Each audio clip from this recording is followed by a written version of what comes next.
Hello, good evening. We're back once again. I mean, technically, we've already been once today because we did do Summerslam Night 1 last night into this morning. Let's get some lights in there. That looks a lot better. Obviously, we did Summerslam Night 1 last night going into this morning. It's time to do it all over again. And tonight, as you might have gathered, it is Night 2 of SummerSlam 2026 that we have got for you. 6 matches again tonight. We're going to follow the... Oh, I've dropped the phone already. We're doing well. I've been on for less than a minute and I've already screwed up. We're doing well. Similar to last night. I've already checked Netflix to make sure that's working. I don't want to mess about with that again tonight, because that was rather stressful last night. I could do without having to do all of that again. But 6 matches up tonight. All of them we will run through. So, good evening, everyone. I'm hoping maybe tonight can outdo last night. That's what people say. They reckon that these premium live events, Night 2 always outdoes Night 1. But I think last night might be quite hard to beat, to be honest. I'm going to start with the camera a little bit there. I think we could struggle a little bit to maybe outdo last night, but I'm going to be open-minded towards it. You know, I still have some faith that the WWE is capable of doing 2 solid nights of wrestling. And yeah, let's just hope we go for it. So we've got 25 minutes until the card kicks off. And I suppose we'd better get into our predictions for the 6 matches. So we're going to kick off tonight with the United States Championship match. We have Trick Williams, the champion, defending against Baron Corbin, who is returning, of course. It's his first match since... Also, I think it is anyway. Just need to check that. Trusty old cage match again we're going to need. Yeah, I'm pretty sure this is Baron Corbin's first match since he came back.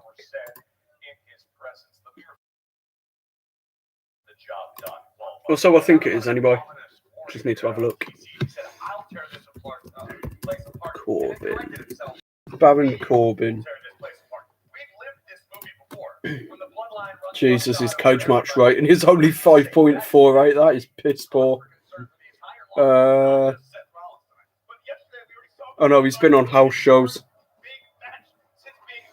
Okay, Baron Corbin's done 3 house shows at the end of July, 25th, 26th, and 30th.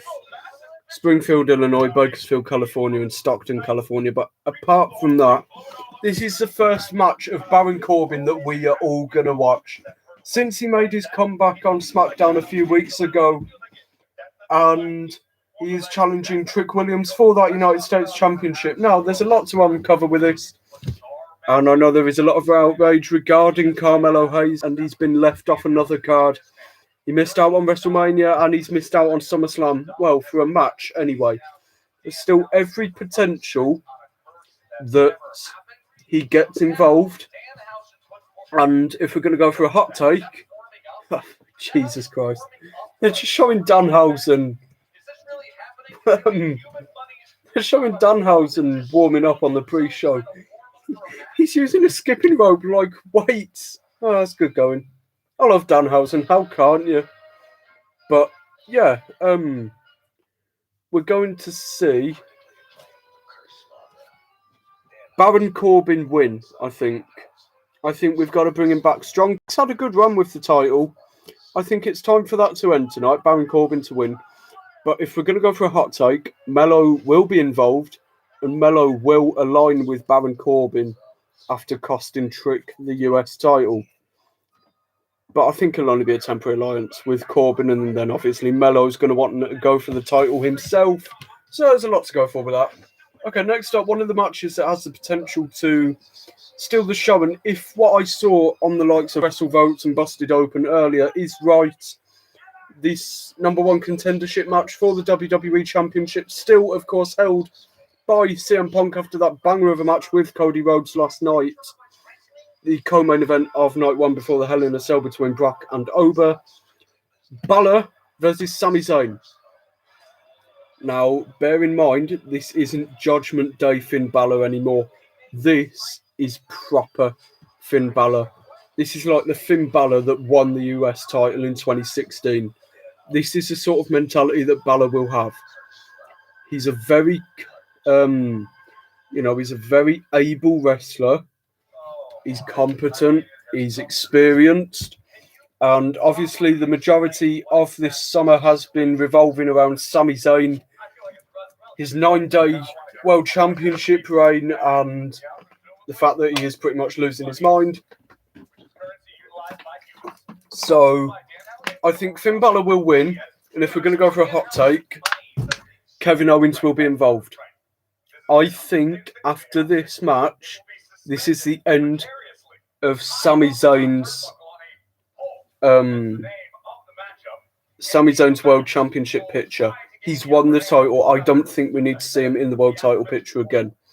Only reason I say that is because we saw Kevin Owens last night on a video posted to the WWE social medias, and of course he's going to show up somewhere. You cannot show that Kevin Owens is there on just before night one of a big show like SummerSlam if he isn't going to play any sort of part in it.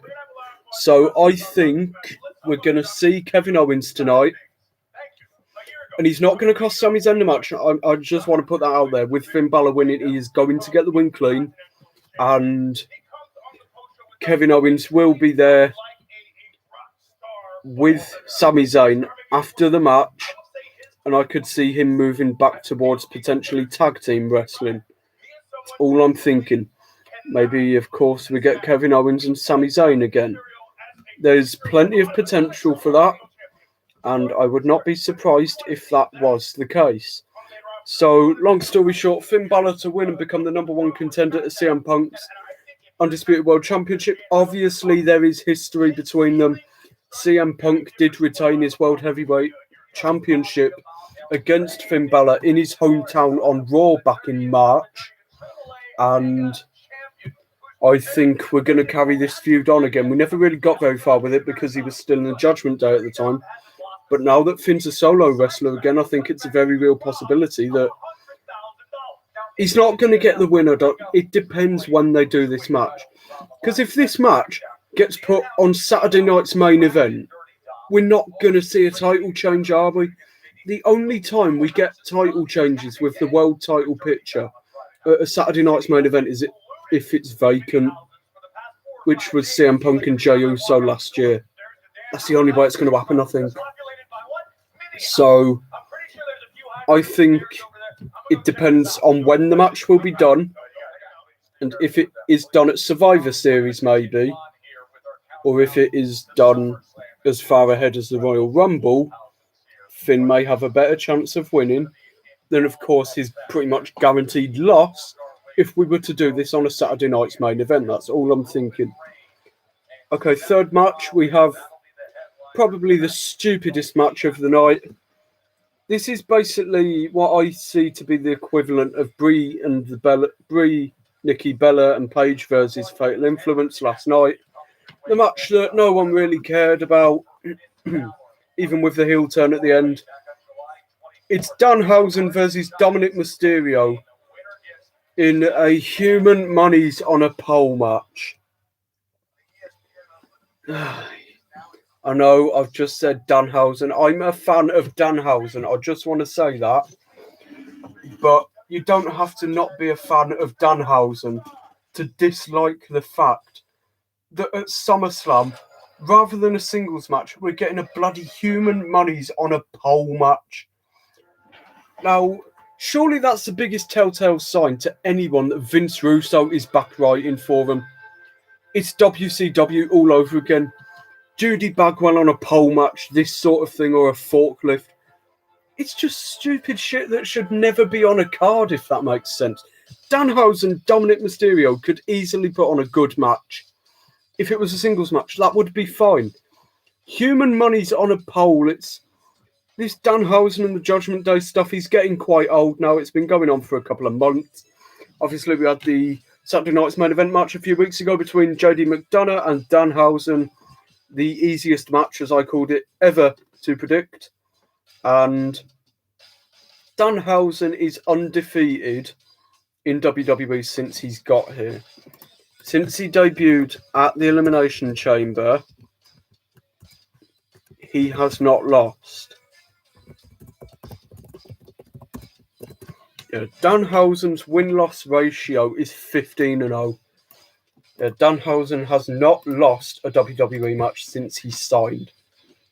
I think that's going to continue. I've got Danhausen to win because he's already had the money anyway. Obviously, the majority of this came from Dominik Mysterio paying Danhausen to curse Obafemi in the King of the Ring. It never happened. And then there's a lot of back and forth involving Night of Champions as well. Him cursing Liv Morgan, her losing the Queen of the Ring final. And then beating Jade McDonough, leaving Dom.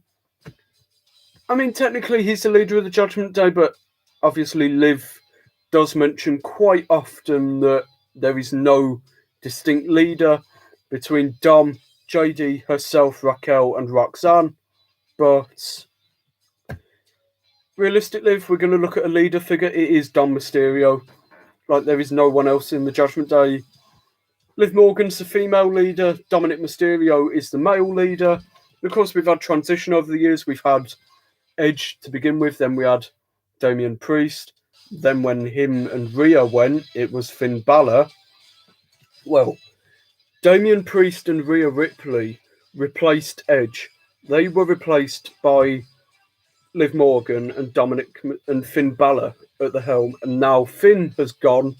It's Dominik and Liv Morgan, then JD behind, Roxanne and Raquel at the side of Liv. But I think Danhausen is going to end up going 16-0, and there is a small payoff for him to this pretty awful feud. I have nothing against Danhausen, like I said. It's just that he's a comedy wrestler, you know, but I feel like there could potentially be an Intercontinental Championship or United States title reign at some point. But if we've got a couple of hot takes for this, the first one is pretty cold if we're going on hot takes. I've got the Judgment Day to be involved. I know that's going to happen. Liv pretty much almost guaranteed to show up. Maybe we might get a continuation of Danhausen reminding Liv that he cursed her and she is still cursed. Obviously, if anyone watched the SummerSlam kickoff show a couple of Sundays ago, I think it was 2 weeks ago tonight, Danhausen cursed Dom and Liv. And he had all the mini-Hausens running around the stage and everything. So if we're going to go for the proper hot take, he's still been working on whatever this Mega Hausen project that he has going on is. And I feel like, could we potentially get the payoff to that is all I'm thinking.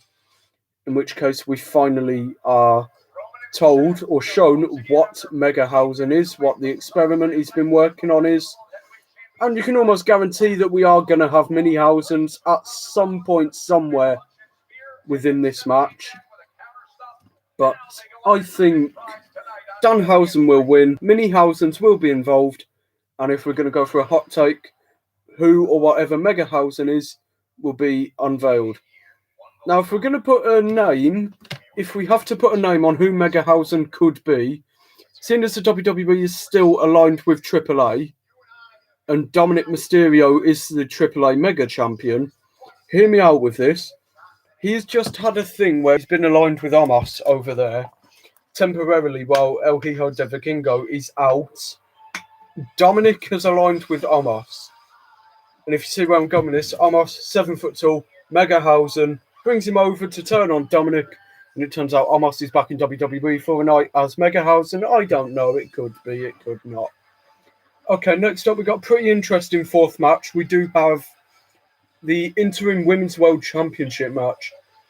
Tiffany Stratton versus Charlotte Flair versus Chelsea Green versus Lash Legend versus Jade Cargill in a 5-way women's ladder match.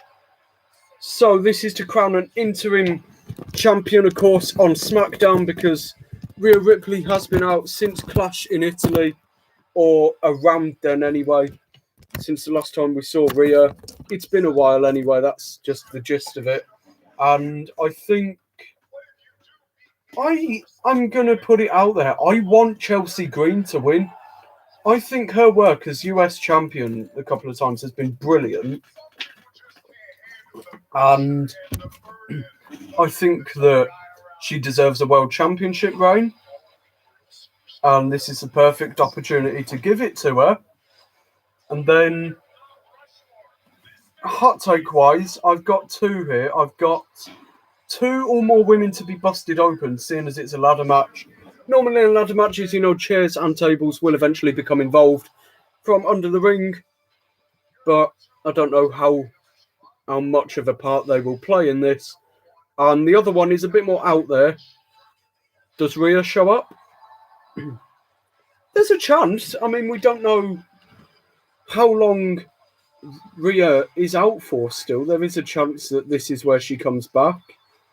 And, well, you could say that she could enter herself into the match. And if she wins the Interim Women's Championship, seeing as she is still the Women's World Champion on SmackDown, nothing could change. And we just get what would be preventing a continuity error, really, if you look at it in the long run.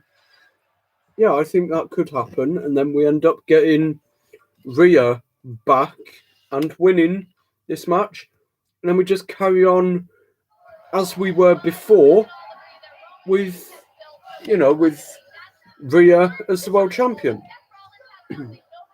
Anyway, fifth match, we have Penta defending the Intercontinental Championship against Chad Gable. Chad Gable is the hometown boy for this match. Penta has had a good run as Intercontinental Champion. He's done very well. He's really elevated the title and the quality. Yeah, he's been a very impressive and respectable champion. I'm just trying to think when he actually won the Intercontinental Championship. The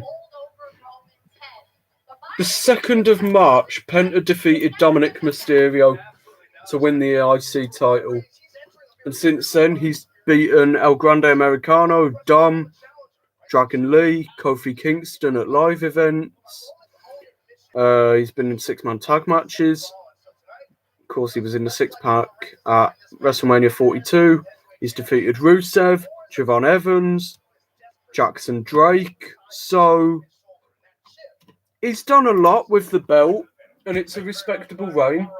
Now it's August. He won the title in March. It's actually 5 months today since Penta won the IC titles. I mean, it'd be a round moment to finish it off. His reign, very good reign. It'll be remembered as one of the better ones recently. With obviously people don't hold titles for as long as they used to, unless your name is Roman Reigns. But Penta's been a memorable IC champion. But I think that is done tonight. I think Chad Gable will win his first singles title ever in the WWE. And I also think that he will get that feel-good moment. But if we want a hot take, does Penta turn heel after losing? We know Penta can be a heel, so I think there's a chance we could see Penta turn heel after this. And we know if Penta turns heel, we know exactly where we're going with it, whether it's in WWE, whether it's in AAA. Rey Mysterio. If anyone's going to retire Rey Mysterio, I hope for his sake it isn't Gunther. Because if Rey Mysterio gets matched up with Gunther to end his career, Gunther's going to absolutely squash him.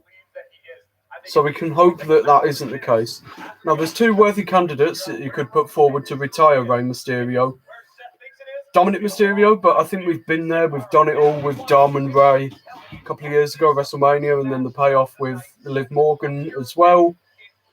And the other person could be Penta. Yep, Sami versus Bálor is opening the show. They've just confirmed that. So there's a lot that could happen if Penta does turn heel after losing the IC title, which could work. And as I said, he's had a good run with the title. So if he was to lose the belt, it wouldn't be the worst thing for his career. Also, look at this picture that someone's just sent me of the left side of the arena last night.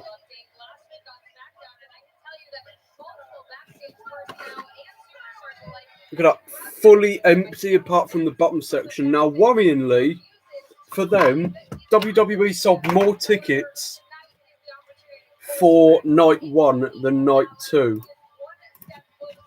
I'm just going to see if I can find it. Right, here we go. Thank you very much, Kathy. And of course, here I am. My favorite spot, walking into the hallowed grounds. So, I'm just trying to find it.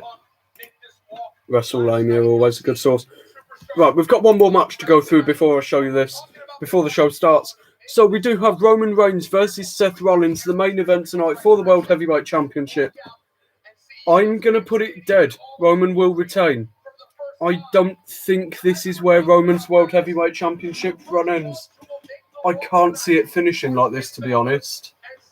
And I don't think it's necessarily going to be the cleanest of wins, because when is it with Roman? You know, it's never always particularly clean when he does get the job done. So I'm going to throw in what I said last night for the 6-man tag match that never came off.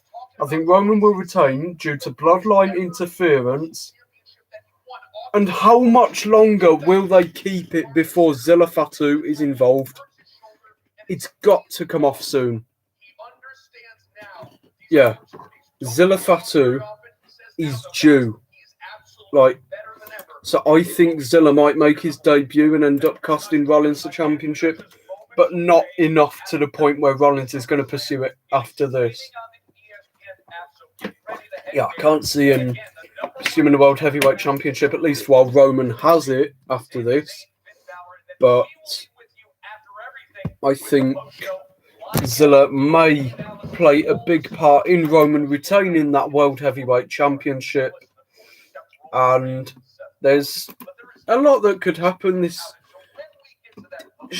It's a shame to say, but this could maybe be the last time that we get Roman versus Seth in WWE. There's a chance that it is. So I think we'll have to see how we go with that, and whether or not Rollins does continue to chase, in which case we will of course get another match. But if he doesn't, this may well be the last time that we get Roman Reigns and Seth Rollins face to face in the ring outside of a Royal Rumble or Elimination Chamber environment. And I want to shut down this rumour before any smartass puts it in the chat. Jon Moxley is not going to show up. Mox is not going to be there. I'm pretty sure he's still under contract with AEW. And how would a Shield reunion or feud work with the Bloodline? It wouldn't. The only way you'd be able to do it would be reunite Mox and Seth. But I just don't think that makes sense to the direction of the WWE at the moment. I just don't think it's needed. So we're not going to go for that. Moxley is not going to be here. Like, seriously, just before anyone tries to say Jon Moxley isn't going to be here, he will not be involved. He is not returning. Or if he does, it will not be tonight. Summerslam, of course, night 2, pretty renowned, really, for big returns, seeing as last year we did get Brock Lesnar at the end of night 2, but just no, not. If anyone's going to show up, it's going to be Zilla, I think. Yeah, I just cannot see it being anyone other than Zilla Fatu, to be honest, if we do have to get a debut tonight.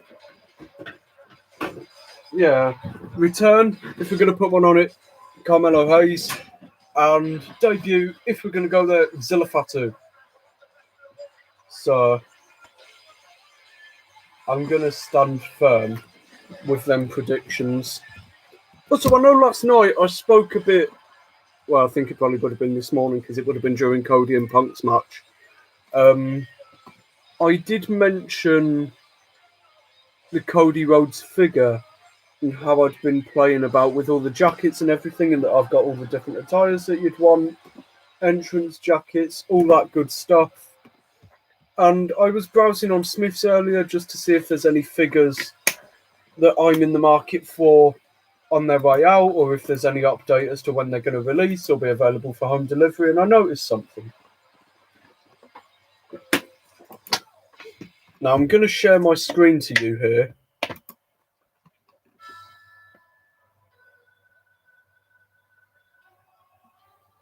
Okay, that was misleading. They've just put the live event about to start music on, and it sounded like the start of Goldust's theme. That was very, very misleading. Yeah, that was a bit misleading. Here we go. We're starting anyway.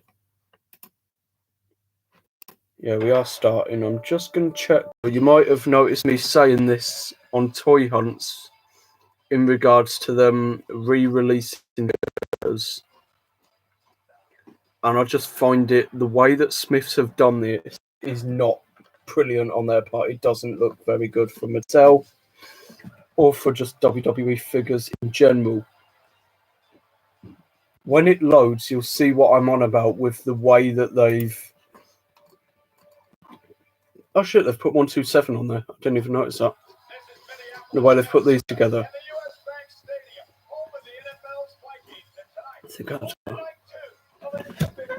Spot the difference there. WWE Elite Collection Action Figure Series 125, The American Nightmare, Cody Rhodes. Blue gear, white belt, 2 sets of hands. WWE Elite Collection Action Figure Top Picks, The American Nightmare, Cody Rhodes. They have re-released a figure from Elite 124, I think it was, or 125, and they've put them right next to each other. Like, it's so pointless. I still want this Oba. Really want the Oba. I was going to buy it when it first came out. It was like the Cody Rhodes Ultimate. It was like Penta. It never made it to the shop floor in Smith's. And it's from Elite 121. They have re-released it. Look, 121. They have made more. They are re-releasing it. And when it loads, you'll see this figure was due to re-release in September.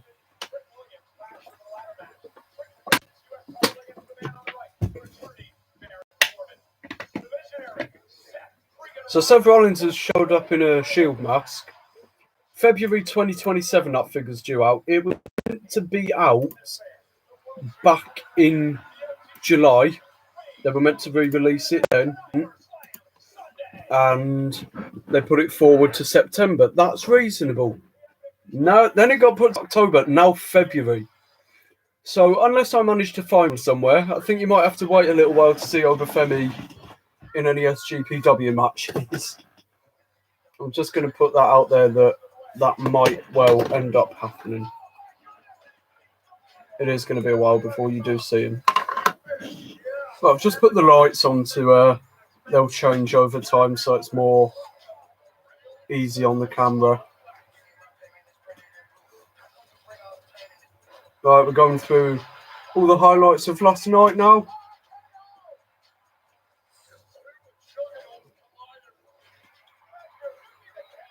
You know, I had to think about it because I saw some people saying that could we have got more from Brock versus Oba last night?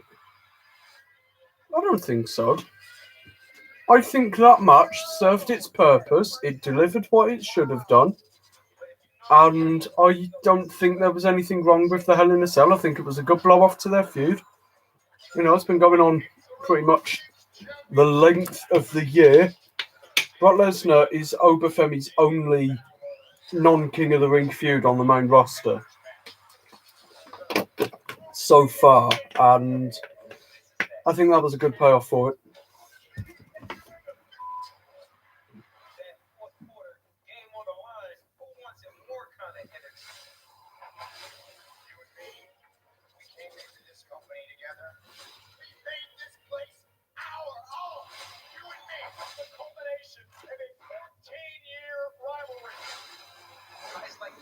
So there has been a lot of hype towards this, saying this is Roman versus Seth. This is the final chapter. I think it might be.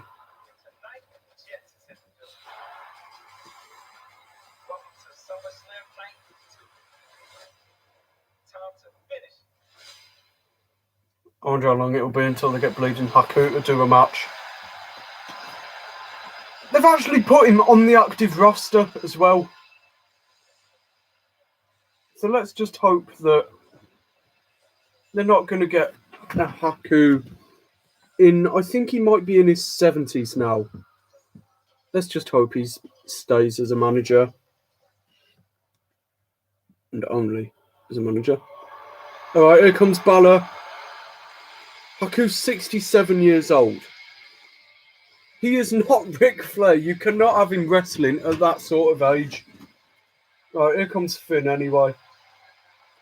This is the Bálor that we got to love between 2014 and 2022. This is what Finn Bálor, this is how we know him to be. Vintage Finn. No need for anything to do with the Judgment Day or anything like that. Finn Bálor in trunks pretty much just makes it known that it's him again.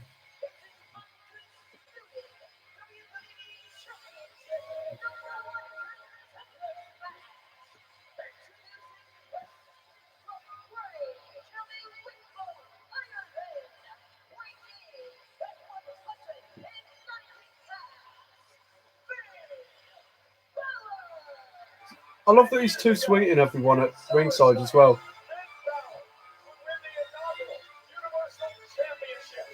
Obviously, of course, the first Universal Champion, even if he was only for one night.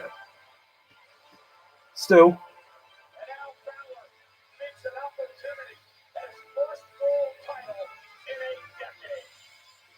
Right, I'm looking for him. I'm just trying to scan the front row. Because I notice they've been quite selective with where they're showing here. And what I said before, the empty seats are really, really showing. This is what happens when greed takes over, though. It's what happens. Well, here comes Sami. Yeah, this is what happens when when you're meant to pay stupid prices for tickets. 70,000 seats were made available for SummerSlam. 34,000 they sold last night, and it's closed at 32,500 tonight. Of course, normally that would be seen as a good wrestling attendance. If it was like AEW or someone like that, that's massive for them. Problem is, this is WWE. You would expect every single show to be sold out, wouldn't you? This isn't. You know, there is a difference.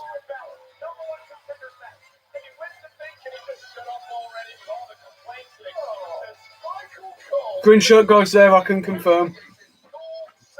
Yeah, it's going to be a good night. Green shirt guy is there. He's wearing a Justice for Sami t-shirt. Not the green shirt guy. The green shirt guy is wearing his green shirt t-shirt. I wanted to clear that up. So yeah, it looks as if Sami Zayn is going for a sympathy act. So I think we're going to try to be a bit more interactive with the polls tonight.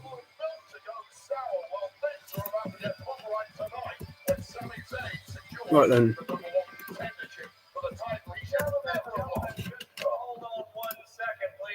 Oldest is here. Right, what are we doing? Sorry to interrupt, but as you may have heard, I have been reinstated as SmackDown GM. So he's been reinstated. And in an effort to call things down the middle and do what's best for business, I've made the executive decision to add a participant to this match. Okay, we have a third participant. It's a triple threat. Oh, he's added Gunther. So is Nick Aldis aligned with Gunther now then? Nick Aldis has added Gunther to this #1 contendership match.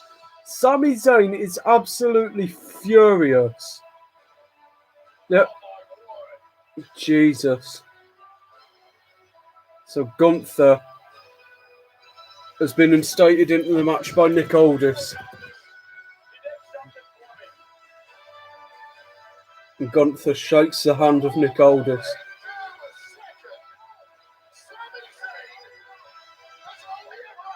Wow. That's bold. It's bold from Nick Aldis. Wow.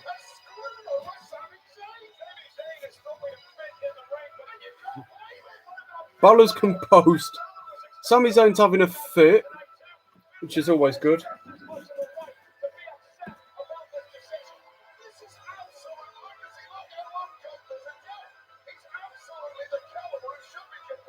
Sami Zayn's been, I think, held back by the ref.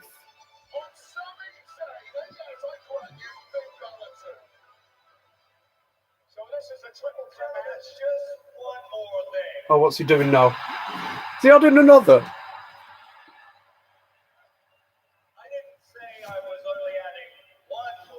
He's added someone else as well. Who are we getting this time? So it's a fatal four-way. Sami's fuming. So who have we got?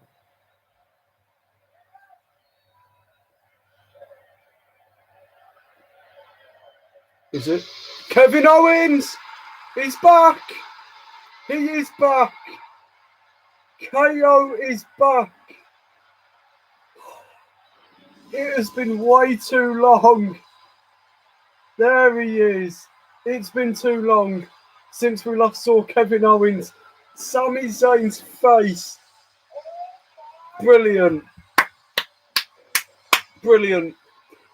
Oh, I'm happy, man. I'm so happy Kevin Owens is back. Welcome back. Chant's been directed. So now we've got a fatal four-way. I suppose I'm going to have to change the poll on the stream now. Now I'm going to have to make it fatal four-way as well. Brilliant. Oh, but 2 returns. Kevin Owens. Well, 1 big return. Kevin Owens involved.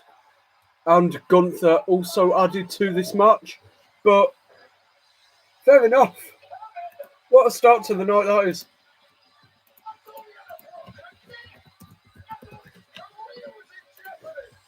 Fair enough.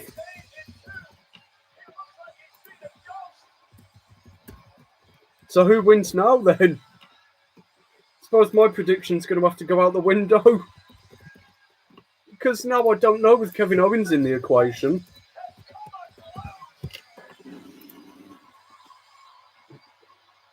So it's a fatal four-way. Jesus. So I wonder where Kevin Owens would get bought into all of this then, and this is where. So Owens is bought into it.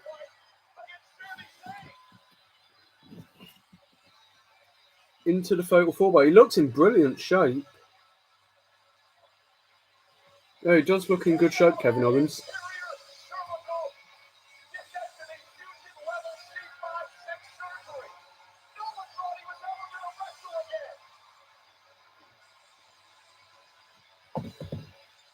Fair play to WWE for this being the... So, vote-wise...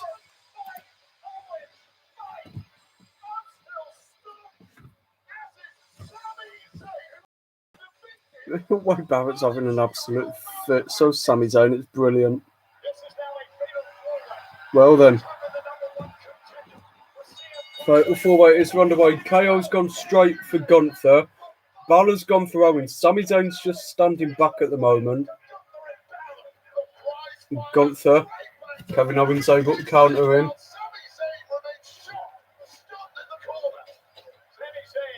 Close line to Gunther in the corner. Sami still hasn't moved. Cannonball to Bálor.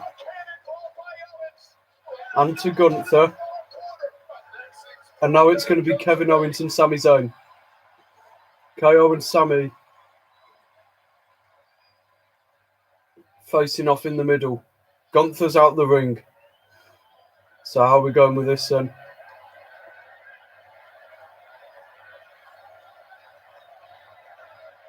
They've embraced. Kevin Owens and Sami Zayn have embraced. And Kevin Owens, there we go. Now it's back and forth. Yeah, now we're going for the back and forth with it. Sent on from Owens.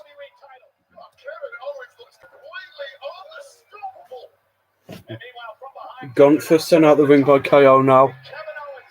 We've had a vote for Finn Bálor, one for Kevin Owens as well. Owens going up now. Big moonsault. Swanton, sorry, wrong way round. This is the Kevin Owens we know and love. This is our Kevin Owens now. Yeah. Fair play that this is the way he's been brought back. I think that's really well done by the WWE. Yeah, it's done well. Owens sent on to Gunther off the top rope. Now Owens, Stunner tried Gunther sleeper hold. Sami Zayn breaks it up. Zayn tried for a Blue Thunder Bomb. Bálor catches him. Oh, big kick from Gunther, takes out Sami and Bálor. One for Owens as well.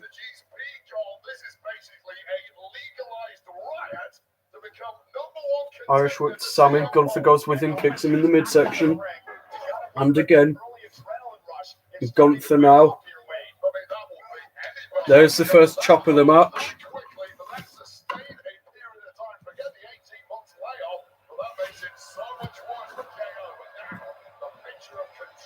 Gunther control now.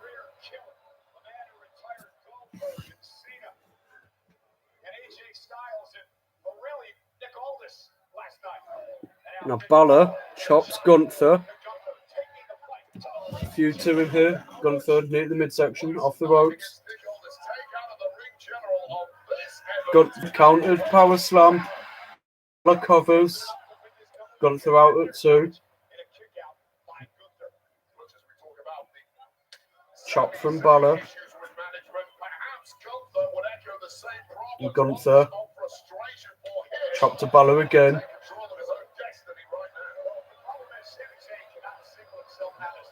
Gunther. Sling blade by Bálor. And one for Sami as well. Sami and Gunther in the corner. Bálor going to go for the missile drop kick here. Sends Sami into Gunther. Both men down. Balor's going to go up for 19 coup de grace here. Gunther moves out of the way. Bálor. Gunther big drop kick. Powerbomb. Stack pin now. Kick out at 2 by Finn. Boston Crab on Bálor. Owens back into it. Kevin Owens kicks Gunther away.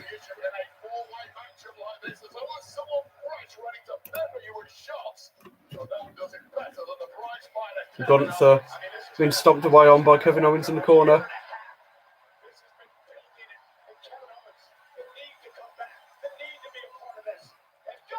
Got big kick by Gunther. Owens straight back up. Clothesline. Definitely momentum for Kevin Owens here. In terms of our polls, we've got 8 votes, 50% in favour of Finn Bálor, 12% Sami Zayn. No one votes for Gunther, and 38% for Kevin Owens. So that means 4 people voted for Bálor, 3 voted for Kevin Owens, and 1 person voted for Sami Zayn. No one for Gunther. KO. Big suplex to Owens. Sami Zayn sends Owens out the ring. Covers Bálor. Bálor kicks out.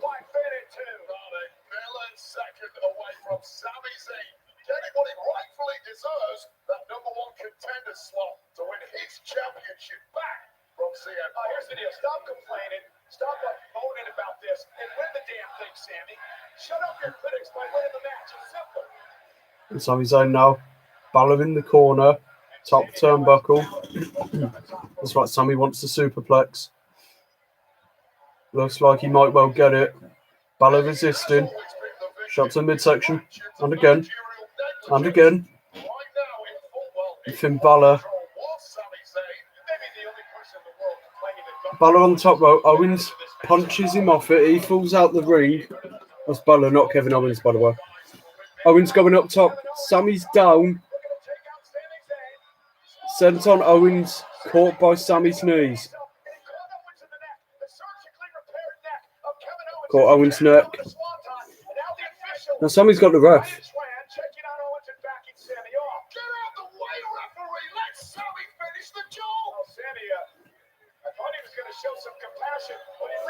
Sami Zayn's going to go for the haluva kick here.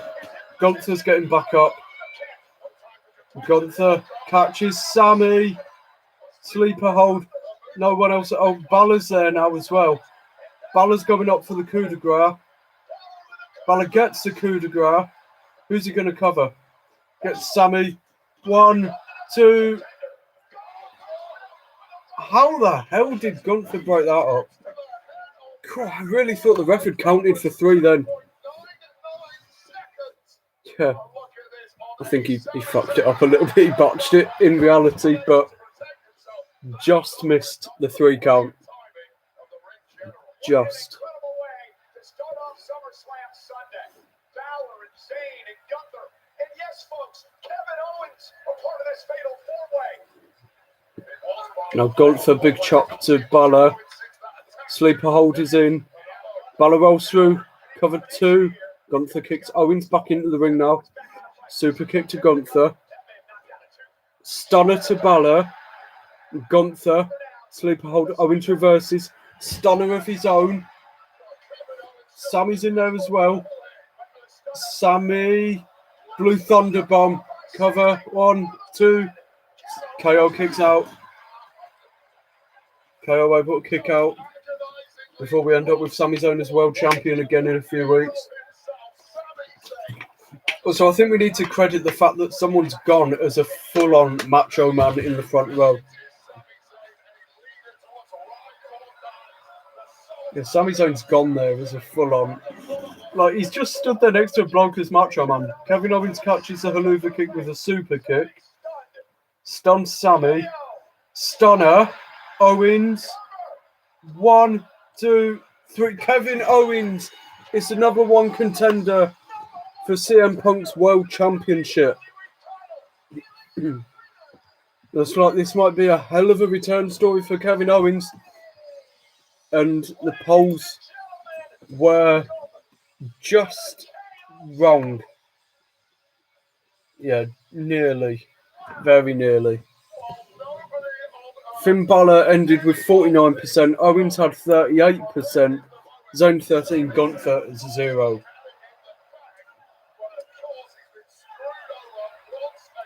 Wade Barrett trying to suggest that Sami Zayn has been screwed over, but of course he is.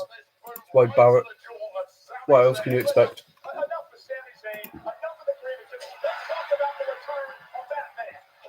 It's good that Kevin Owens is back, yeah. Yeah, definitely good that he's returned.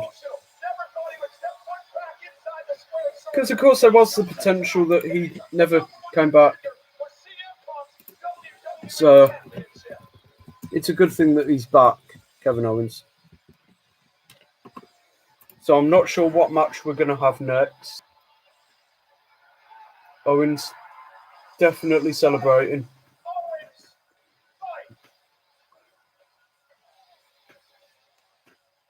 Owens celebrating around the ring now.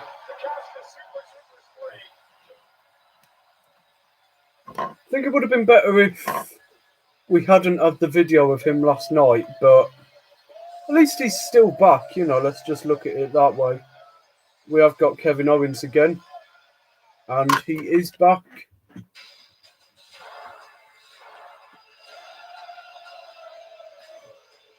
So they are doing, of course, big promotions for Roman versus Seth tonight.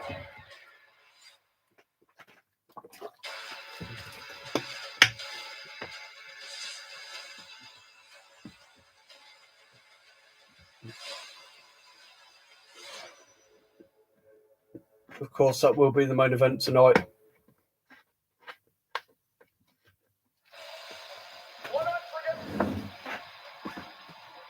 Every night there's a technical glitch with Michael Cole's commentary each time we come back from the commentary on this. Genuinely, it's happened every time.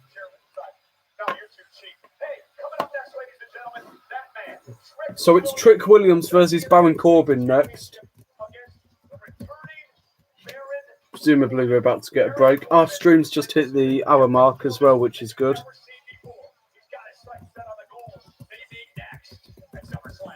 Yeah, I think we're going to get a quick advert break. Yes, we are. Doing this stupid SummerSlam snapshots thing again.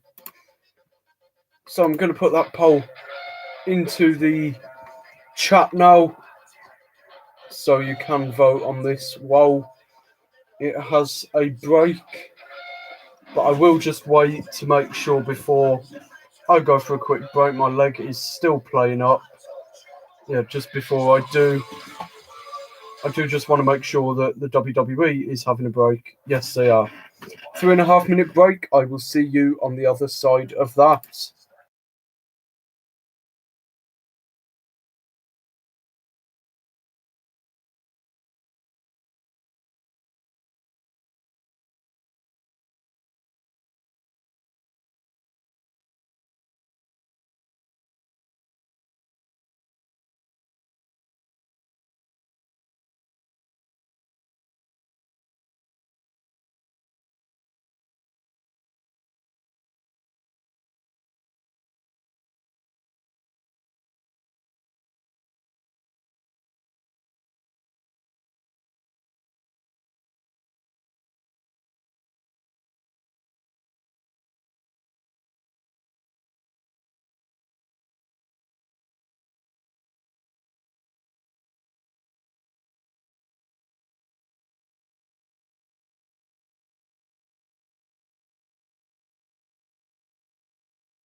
Alright, we are back.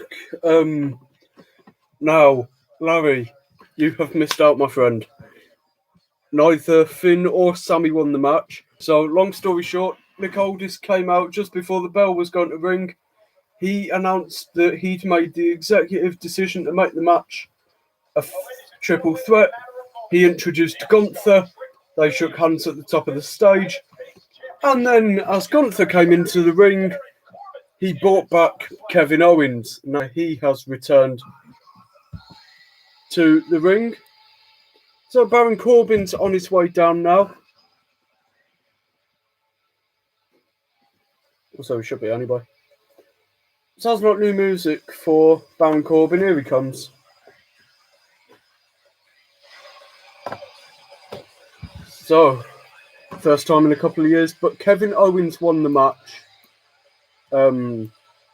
after he got added to it. So, yeah, Owens won that match.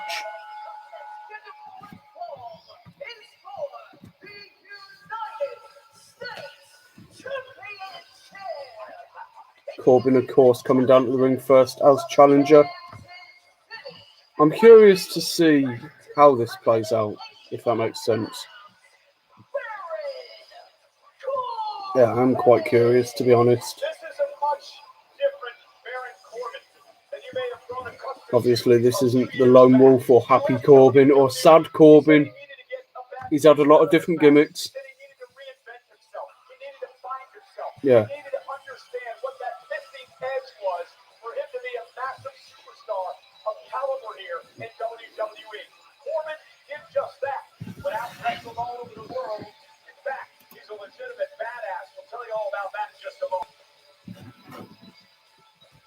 So it looks like we're 50-50 with the poll at the moment for Baron Corbin and Trick Williams. Corbin is a part of JBJJF. That is a jiu-jitsu. He's part of the Masters program. He's an ultra heavyweight. He's number 2 in the world weight, and he's won over 20 gold medals. They're just saying about Baron Corbin's jiu-jitsu background. It looks like Trick is getting a special entrance with Little Yachty. He's been what's his name, Travis Scott should have been in terms of management and everything like that. That's right, baby. Minnesota, what's the deal? Check it out, baby. I'm gonna keep it real. Look, I ain't gonna take up too much time. Look, I'm sending somebody 6'5", 250 pounds your way. All right, make some noise to my dog, Trick Williams. Here he comes. Here comes Trick.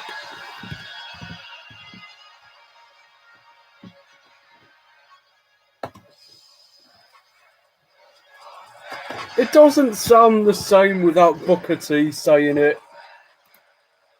Yeah, it does not quite sound the same.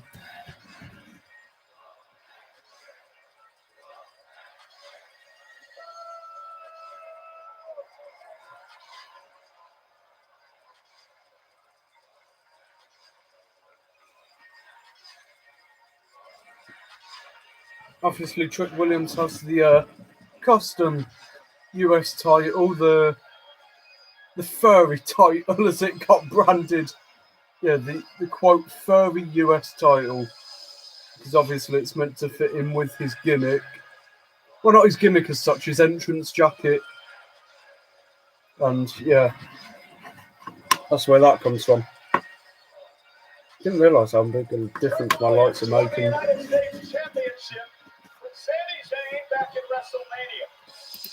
He enters his first Summerslam tonight against the man who held the United States Championship once in his career, Baron Corbin, a man who's also won King of the Ring and Money in the Bank.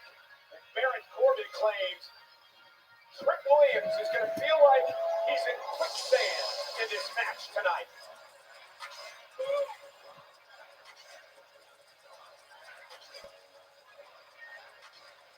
I still think Carmelo Hayes is going to get involved. But what do I know? Here we go, we're going already then. Baron Corbin has attacked Williams in recent weeks. Trick Williams has not forgotten that. Face first goes Corbin.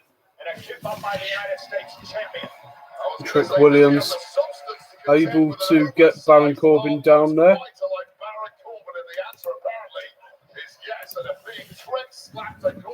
And Trick has Corbin down in the corner now.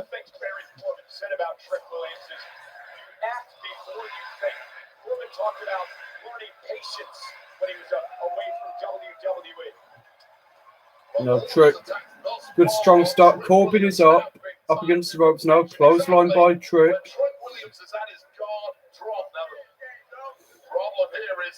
Now Trick Williams goes through the middle rope. He's got Corbin on the outside. Shoulder first into the timekeeper's area. Into the barricade. Trick's going under the ring for something here. Trick's going for a table.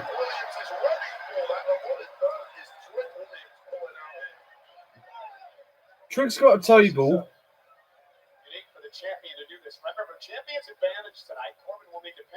And of course, he could just put Corbin through a table and he would end up retaining via DQ. That table will be used. It'll probably end up being Little Yachty that goes through it. Mark my words. Yeah, mark my words, he'll end up going through it. Yeah, you can almost guarantee that. Now Trick, caught by Corbin. Deep six on the outside. Yeah. Now Baron Corbin has found himself in the match. Championship in more than 8 years. He's never won at Summerslam. Yeah, Corbin winless at Summerslam. And Corbin breaks the count.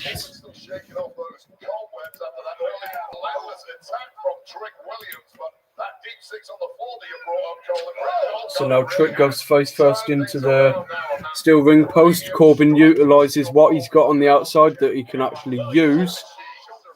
Now into the steel ring steps goes Trick Williams.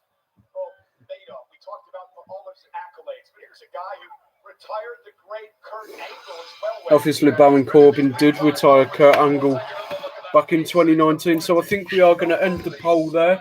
It's 50-50.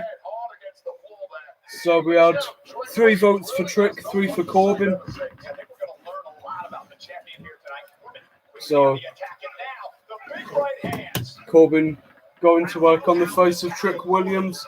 Big right hands.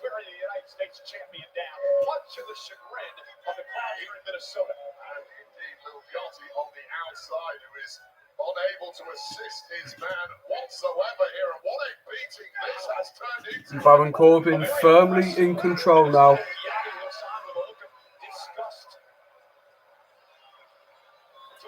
Baron Corbin just trying to say that he is not rusty. There is no flash, there is no style to Baron Corbin. It's pure and simple, old school. Yeah, just really going for Trick's midsection now. Clothesline. Corbin continuing to work away on him here. Look at this way, the aggression in Baron Corbin tonight as he is beating the hell out of the United States champion. He's really giving it to the crowd. Someone's just shouted at him. I think a kid just shouted at him, "You're not winning." He's just shouted back, "I'm winning, dumbass. Watch me." I forgot Baron Corbin chats shit to kids at the shows. Forgot about that. Yeah, all good. Now big right hand to the face. Trick's on the apron. Back and forth. Yeah, a bit of a back and forth going on between the two of them here. Real back and forth going now. Corbin's got the eyes. Trick's down. On the outside now. And again, Corbin more in control. Little Yachty's up in his face. is going to end up getting ejected here. Now Corbin has attacked Little Yachty.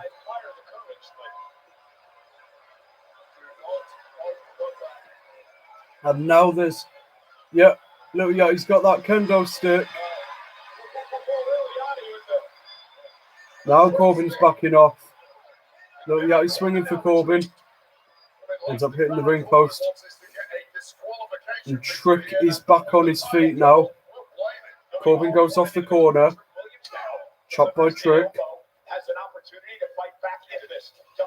Neck breaker. Big neck breaker out of the air by Trick Williams there. Big super kick and again.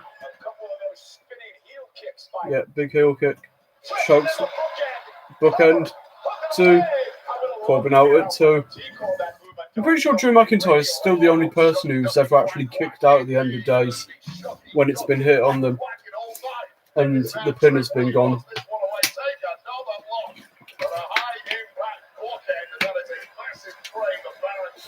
Now Little Yachty hyping up the crowd. And the Macho Man. It sounds like some sort of card game. It's like improv. Little Yachty, Macho Man, and green shirt guy in the front row. It sounds like something you put forward in something you'd do for an improv.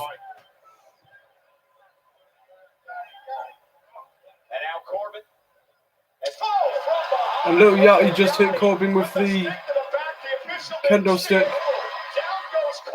Big slam. Corbin kicks out again, but Little Yachty has now got involved with Baron Corbin.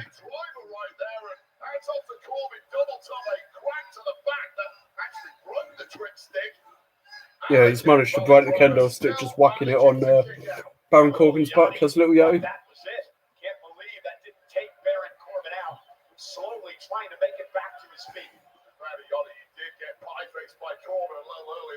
Now Trick wanted the trick shot. Big boot by Corbin. Baron Corbin went for the end of days. Big kick by Trick. Corbin kicks again. Yeah, another one of them big spinning heel kicks from Trick Williams.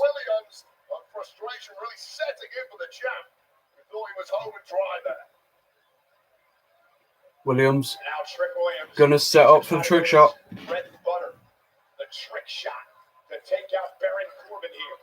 Rolls down his knee pad. Corbin coming back up. Corbin under the rope, able to avoid it.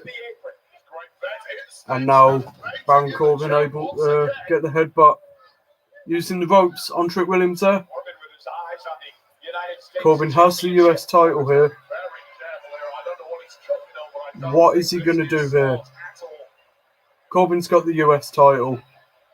Little Yachty's got it now. Oh, this is where he's going to go through the table. Corbin's got Little Yachty. Yeah, there he goes. Oh, he fucked it up. He didn't go through the table.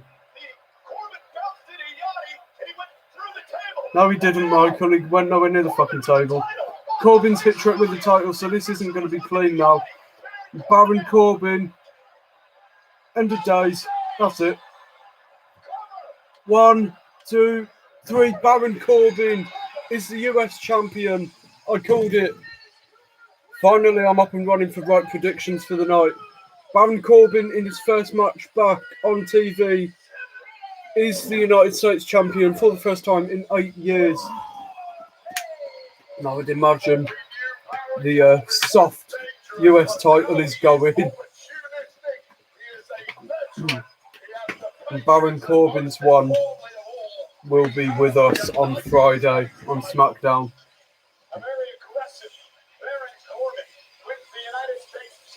So Corbin wins the US title. So again, Drew remains the only person to have kicked out the end of days.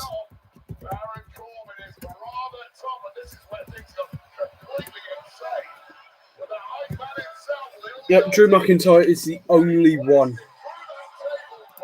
who has ever kicked out the Underdogs. Because Trick Williams wasn't able to tonight. And yeah, Corbin used the title and then hit the Underdogs.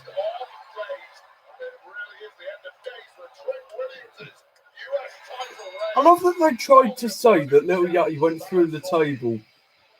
He hit the table and it bounced.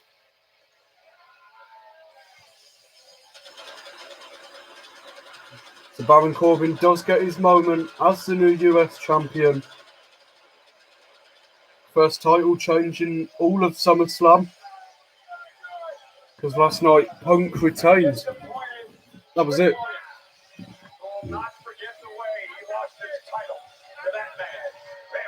So Trick's US title run is over then.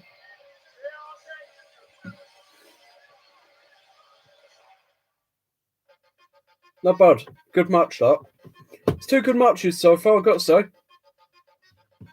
Yeah, two very solid matches.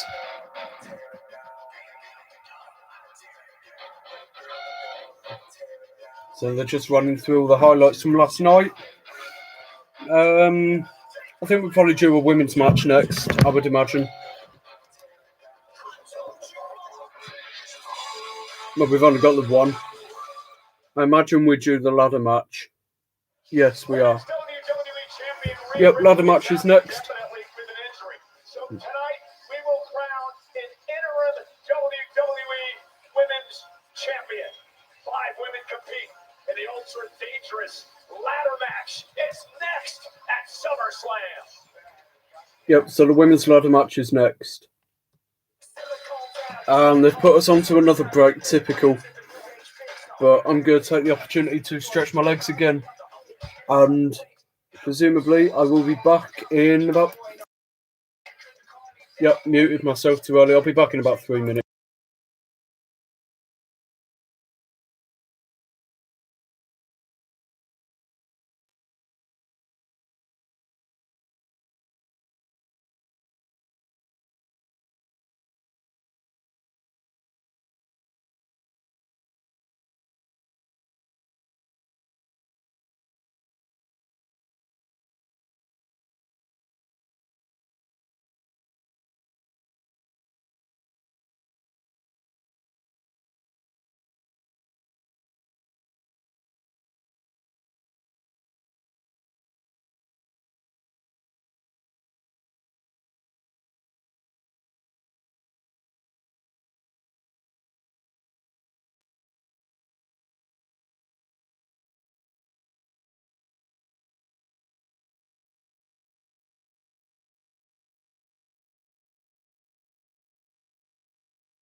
So then, Women's Interim World Championship ladder match coming up next. And I just had to sit through that bastard music again. Yeah, that horrible We'll Be Right Back Netflix music that every single European WWE fan hates. Myself included, I cannot stand that music. They're also enjoying Summerslam around the world, including in Orlando, your own stomping grounds. How about Delhi, India, Glasgow, Scotland, Quezon City in the Philippines, and Dublin, Ireland. Right then, ladder match time. Crowned an interim WWE Women's Next on the agenda. ladder match. Let's see if Michaelis adds anyone to this. Yeah, we can't make any guarantees now, seeing as Nick Aldis just added Gunther and Kevin Owens to the one match there. So, yeah.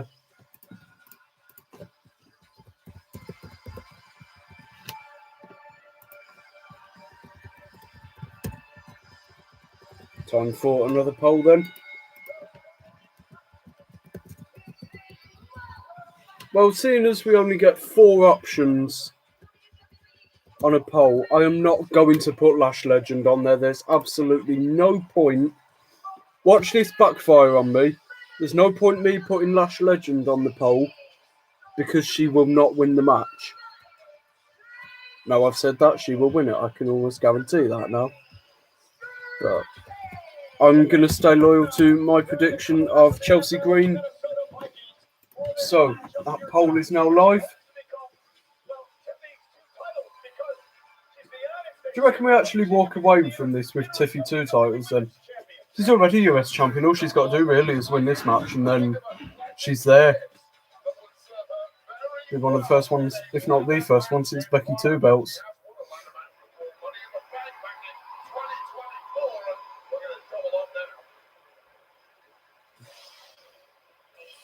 Well, here comes Jade.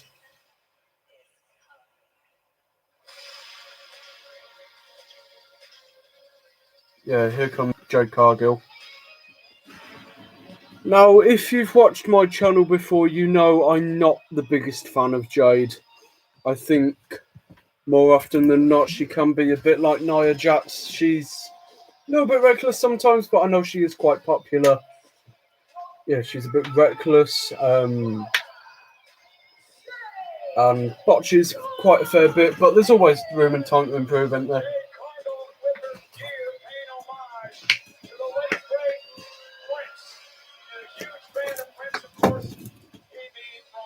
Minneapolis.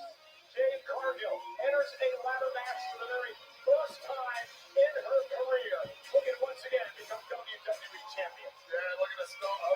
Purple Wayne is the interim champion. So they have actually got the belt on top of the ring. It's not a briefcase or anything. It is the title that they're going for.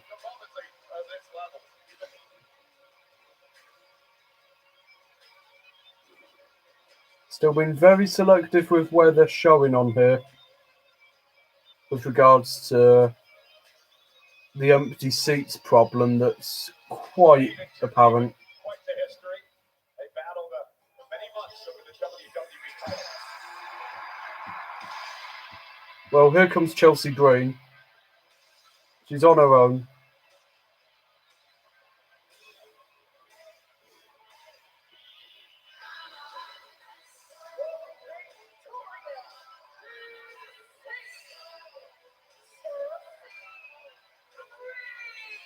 Interesting story with Chelsea. Her mother, her father, and her sister are here tonight. She had invited 8 girlfriends from Canada to come down to Summerslam, and just Chelsea's luck, they couldn't make it because there's an airline on strike in Canada.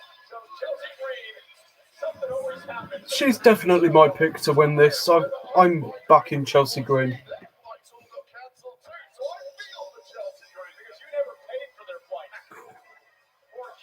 Literally no one's reacted to Lash Legend's music starting. Literally no one has reacted.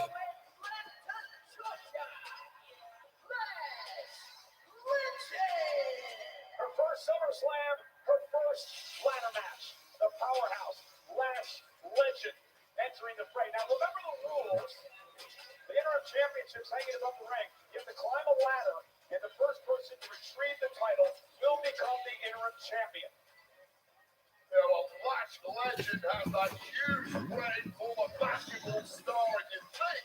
Someone with those long legs, maybe on a scale. There's a lot of people saying that Lash might be at an advantage tonight because she is the tallest one in the match. But I don't think she's that much taller than Charlotte, to be honest. So I can see why people are voted for Charlotte, because it's been a while since Charlotte Flair was Women's World Champion. Here she comes.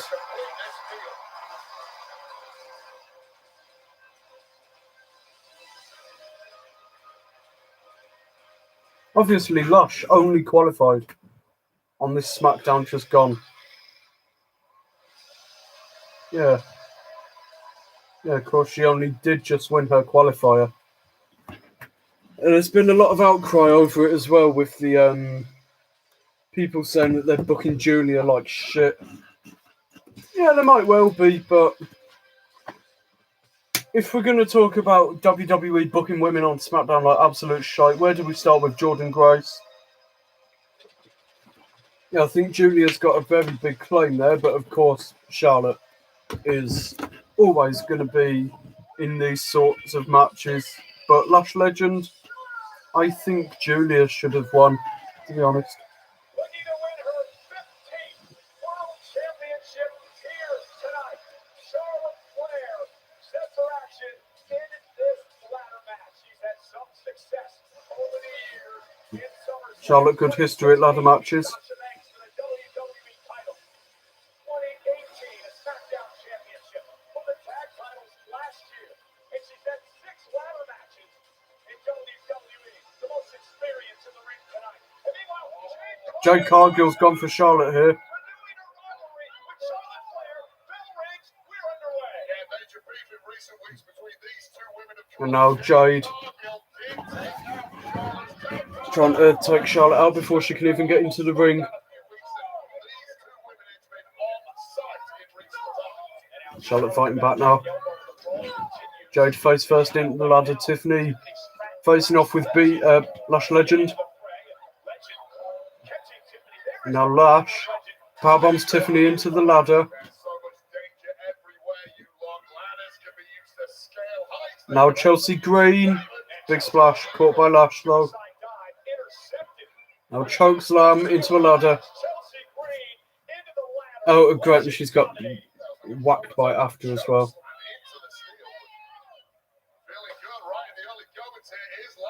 Yeah, Lash Legend and Jade Cargill. If we're going for botchy women's wrestlers, Lash, Jade, Nia Jax are the 3 worst ones for it. So I feel like having Lash and Jade in the same match involving ladders, this might end badly for someone. But Chelsea's been sent into the crowd.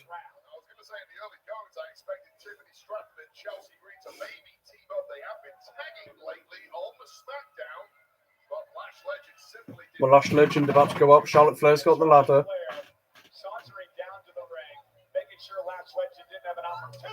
Kick to the face. I do want to mention Charlotte's gear tonight, dedicated to Scarlett, a young super fan who was battling brain cancer. Sadly, passed away last month. She And Charlotte Flair with the chops. struggling times in her life. Charlotte said, "Diamonds are forever. So is Charlotte and Scarlett." Charlotte's No. Went for a clothesline. Lash catches her. Body slam onto the... Jesus fucking Christ. Lash Legend has just power slammed Charlotte. All she had to do was put her back first onto the ladder, and she's managed to put her off the ropes as well.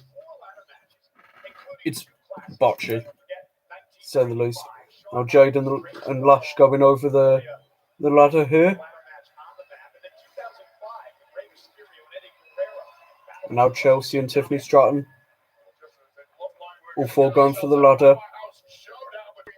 And both Lash and Jade caught by Chelsea and Tiffany there.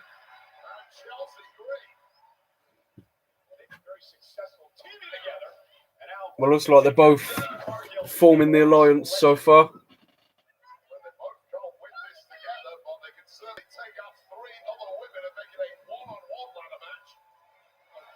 Now both going for this. Both Chelsea Green and Tiffany Stratton working on Lash Legend and Jade Cargill there. Big drop kick from the two women though. And Jade and Lash Legend now facing off in the ring. Big German suplex by Jade. Charlotte's on the top rope. Big crossbody. Charlotte Flair going to look to get the ladder up. Catches Jade with it in the midsection. She's actually put it into the corner of the ring as well. Lash Legend back in. Lash has got Charlotte on her shoulders. Now, military press even.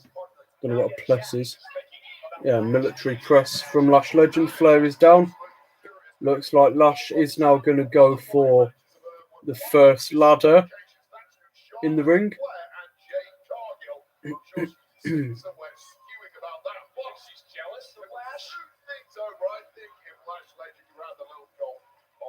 Well, Lash has put the ladder nowhere near the title. Tiffany Stratton, code breaker.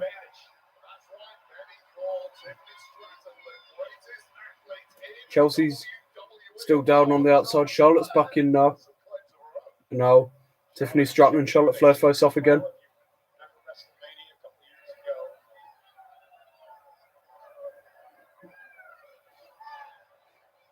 And now, Tiffany throws the first blow at Flair. And now we're just going back and forth between two of them now.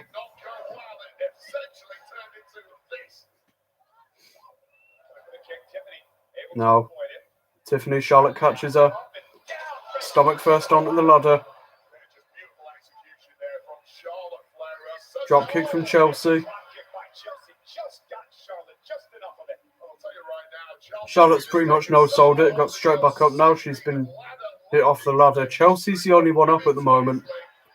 And she is going to go for it now. No one else is up. Jade getting back up now, though. Here she comes. Chelsea going up the ladder. Jade up there with her. Pulls her back down it.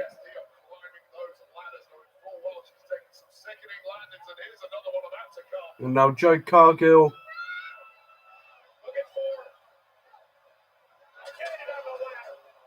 On the ladder. Now Jade Cargill's going to go up. Surely this isn't how we do this. Yeah, there we go. There's Tiffany. Brings Jade back down.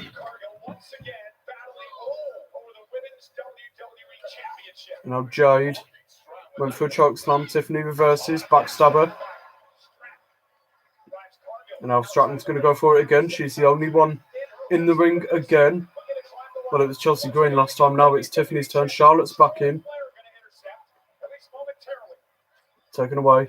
Lash Legend has a ladder. Charlotte and Tiffany are on the same bit of one ladder here. So both women are off it now.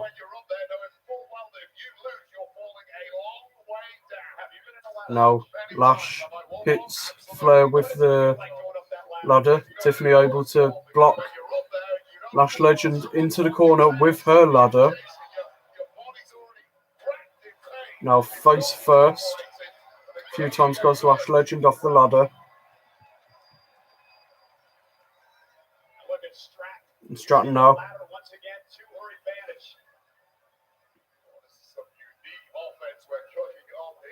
And Tiffany Stratton has Lash on the top turnbuckle. Lash has reversed it. I think Tiffany's about to be power bomb onto the ladder.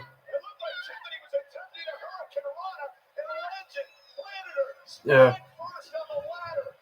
Lash did pretty much just drop her. She literally dropped her. She didn't even powerbomb her. She just dropped Tiffany.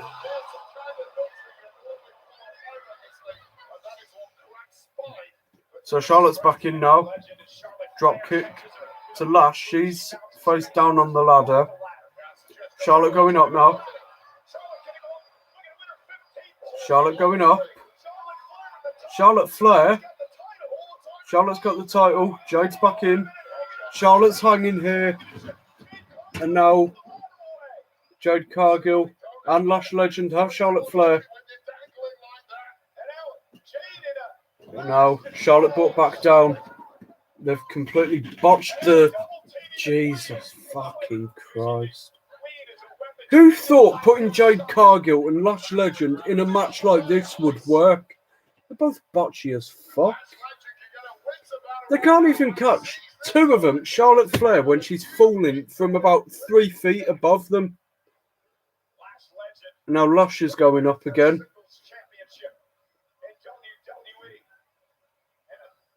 And she's had to awkwardly reposition the ladder about 3 times. She's nowhere near the title. Here comes Tiffany. Tiffany Stratton. A few right hands to Lash Legend. Lash falls down. Stratton's going up. Now Lash has Tiffany's leg. Brings Stratton back down. Gonna go for a powerbomb again. There's a ladder in the bottom right corner of the ring. Hurricanrana, Lash Legend face first into it. Tiffany Stratton's going to go up again. Now it did look like Charlotte Flair was getting ready to get back up when they showed the wide angle. Tiffany's going up. She's struggling. She's going up for it. Here comes Chelsea.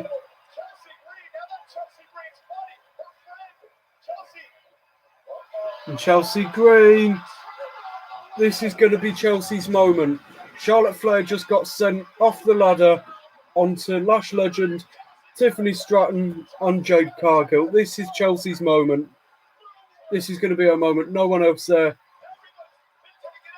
So unless someone's going to come in and stop her here, this is Chelsea's moment. No one's there. This is going to be it. Chelsea Green.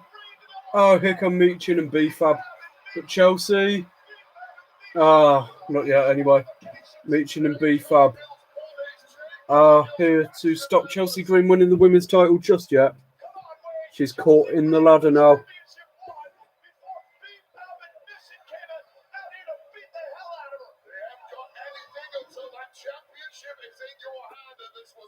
Christ, there is some botchy wrestlers on that roster.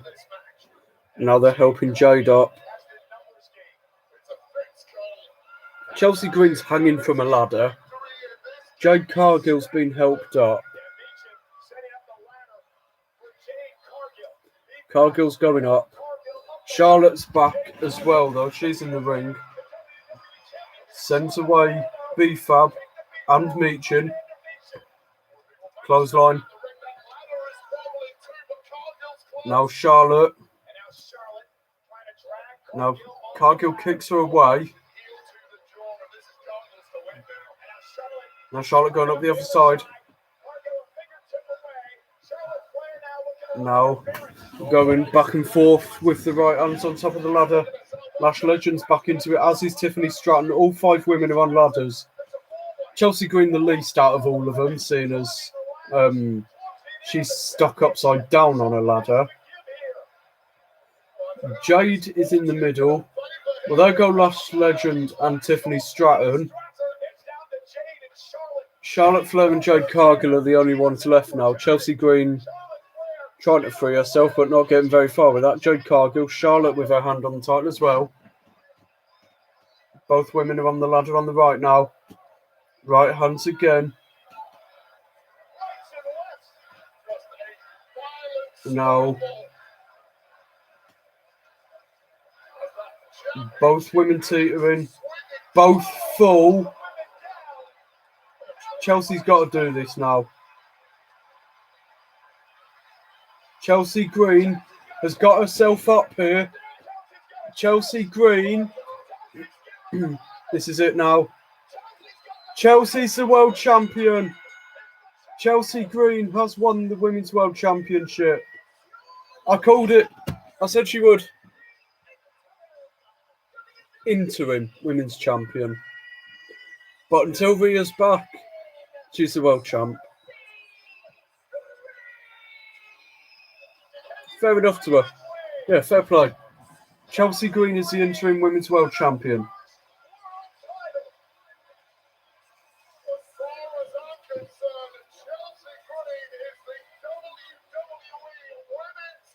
So do we get Rhea? This is what I want to know. Do we maybe get her? Unlikely, but she could show up. Because we know what the deal with Rhea Ripley returns are. She will just show up out of nowhere, but it's like we're doing a highlights package now, so we're not going to be getting Rhea Ripley in this one. And you've got to wonder how long Tiffany will actually end up being champion for.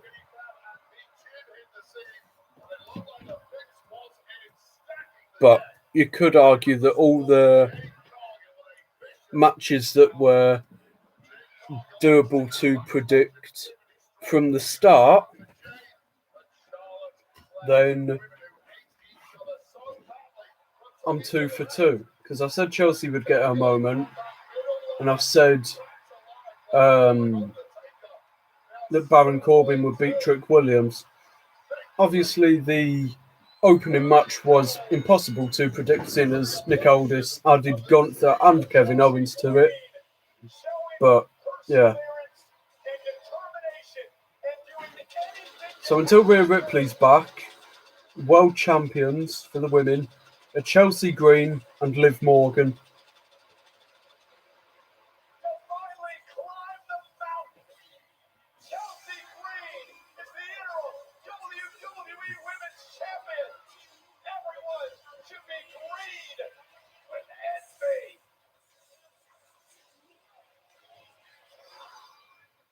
Oh God, here we go. Another advert for Club WWE. Of course it is. How did I know this was coming? Yeah, how did I know we were getting this?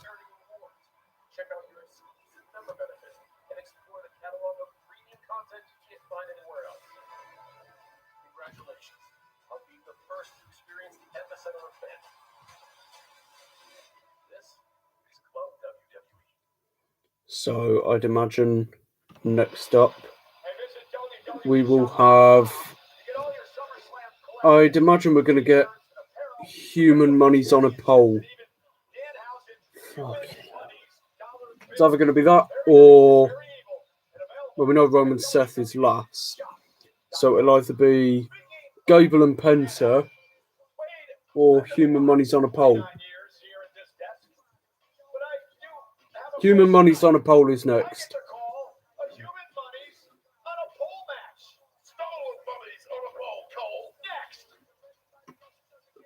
The fact that we're even doing this shit's pretty stupid, to be fair, but oh well.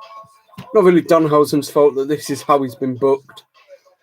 And I'm starting to think we're moving further and further away from Dominik ever being the world champion, because this isn't really world championship nearing material, is it? Just where we are with Dominik at the moment.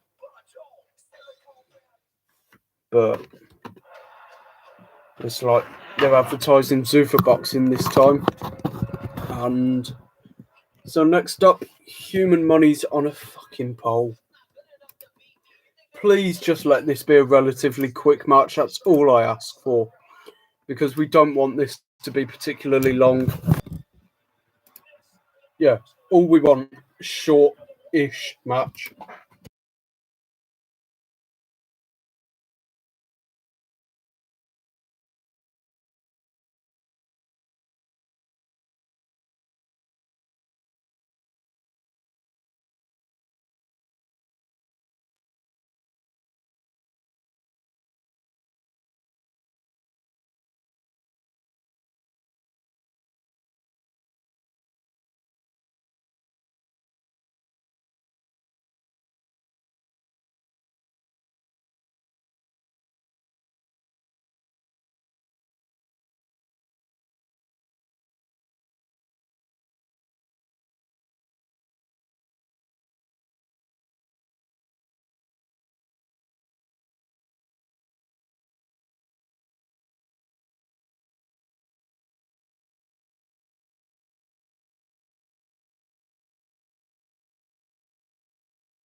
Okay then.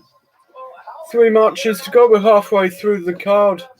We've been going for about 80 minutes-ish with SummerSlam, and we've had a good start. We've had Kevin Owens and Gunther added.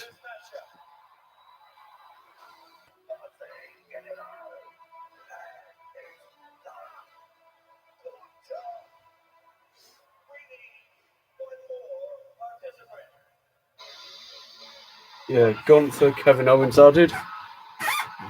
And then, of course, we've got Baron Corbin becoming the US champion by defeating Trick Williams. And then after that, we had Chelsea Green winning the interim Women's World Championship. And no disrespect to the women involved, but that match was fucking awful. Botches everywhere. And now I think you might be able to see why I feel the way that I do towards Jade, Cargill, Lash Legend, Nia Jax, all of them horrifically botchy. Yeah.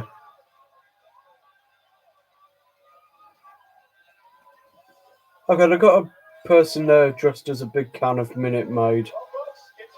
America's just different.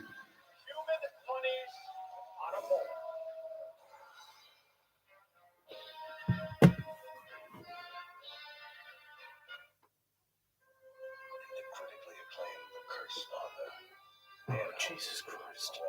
They've given Danhausen a slammy for the Curse Father, a film. Jesus Christ.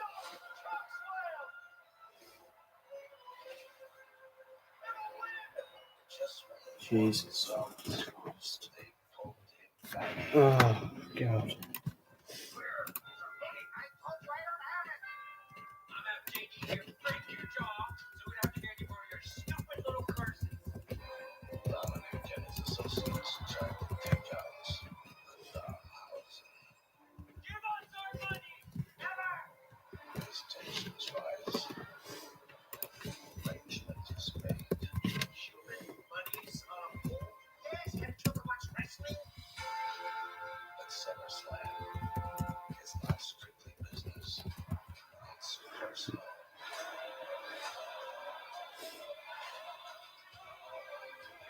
Oh no, I hope they don't get Joe Hendry to do an entrance for Danhausen or anything.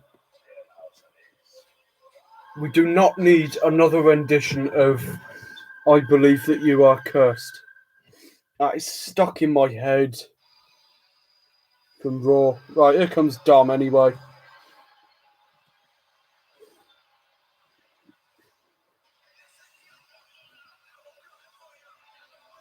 Yeah, here comes Dom.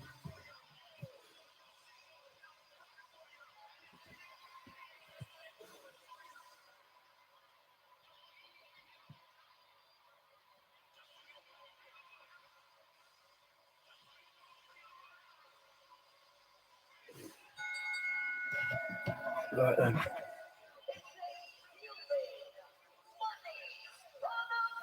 It just sounds stupid even for them to announce it. Human Money's on a pole match. It's different. Anyway. Right. Let's set the poll going for this. See who you guys think is more likely to win this match. Let's just be hopeful that, again, I have nothing against Joe Hendry or Danhausen, but I cannot listen to another rendition of that or anything similar.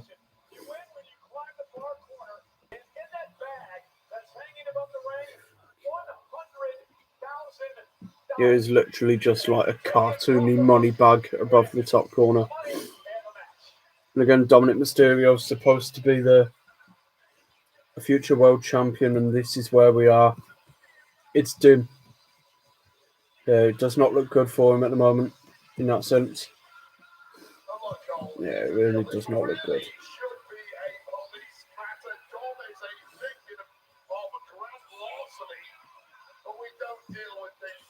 contributed the money. And hey, it's not a shock that Dracula is actually the official in this Danhausen match. Services to have not rendered for the money. Tonight we're going to have some southern justice. Thank God, no Joe Hendry.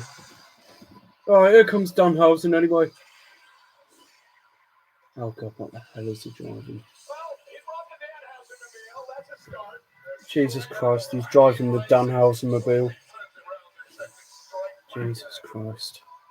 Danhausen told me earlier today that his tights would honor the great Bret Hart, one of Summerslam's great performers. Good, you know.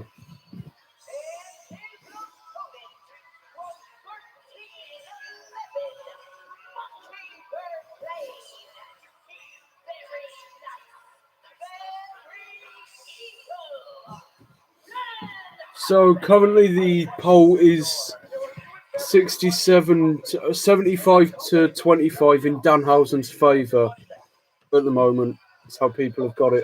So Dominik invested in this whole Danhausen experiment program. It didn't work out, so why should he get his money back? Don't try to apply a layer of credibility to the Surely Danhausen wins this. The tomfoolery of Danhausen. There was no investment. It was merely a theft. It was a ruse, a scam. Wait a minute. Dominik actually, and Jade McDonough, by the way, part of his money, they actually handed this money to Danhausen. Danhausen didn't steal anything. Those services were you paid for any service. Alright then, let's just get this over and done with quite quickly. So Dominik straight for a cheap shot then. Going straight up to the pole. Danhausen brings him back down. Now Danhausen going to try for it. I feel like there is going to be a lot of this. There's going to be a lot of back and forth in between Dom and Danhausen on that top corner. Dom's going for an early 619 here. Danhausen moves.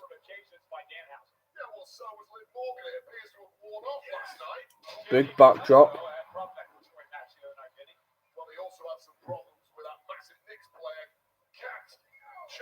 Now the clothesline from Danhausen. And again, in the corner to Dom. He's got him where he want him, really.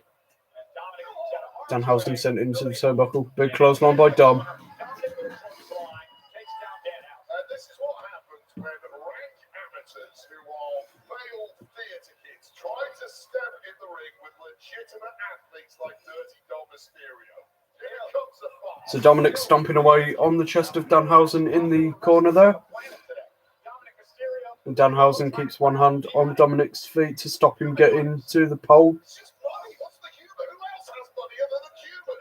Danhausen money. Haven't you been on WWE Shop? He's got like $1 trillion on there. Yeah, and it's not legal tender, Michael Cole. It's pretend. And Dom's going for the Three Amigos now. Eddie Guerrero. Oh, as Dominik pays homage to the late great. Yeah, here goes the Three Amigos.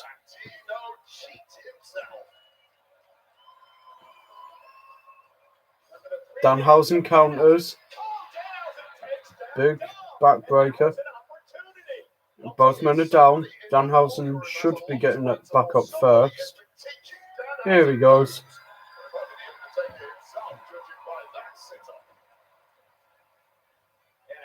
Danhausen gonna go towards the pole now.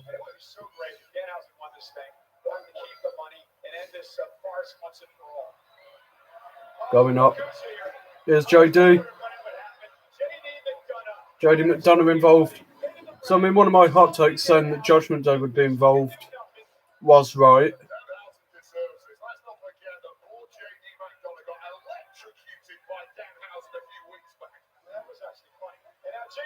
Big moonsault to Danhausen.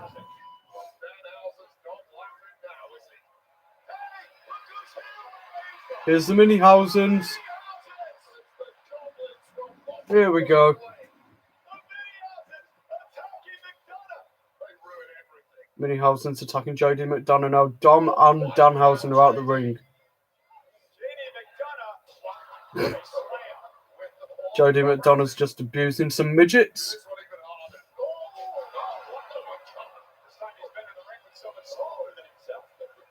Swear to God, if someone uses that back at me out of fucking context, JD McDonough abusing some midgets. Don't click that. Hurricane Rana from one of them. And a drop kick.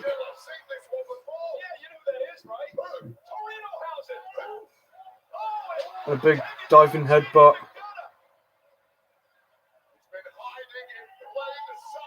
Oh my god.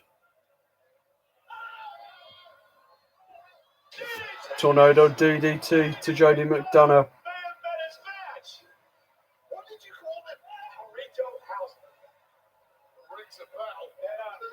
Well, the Minnehausens are forming a human shield here. Well, not shield. They're all going to stack on top of one another to try and get up to the pole. Dominik's back now, though. Still a Minihausen up there.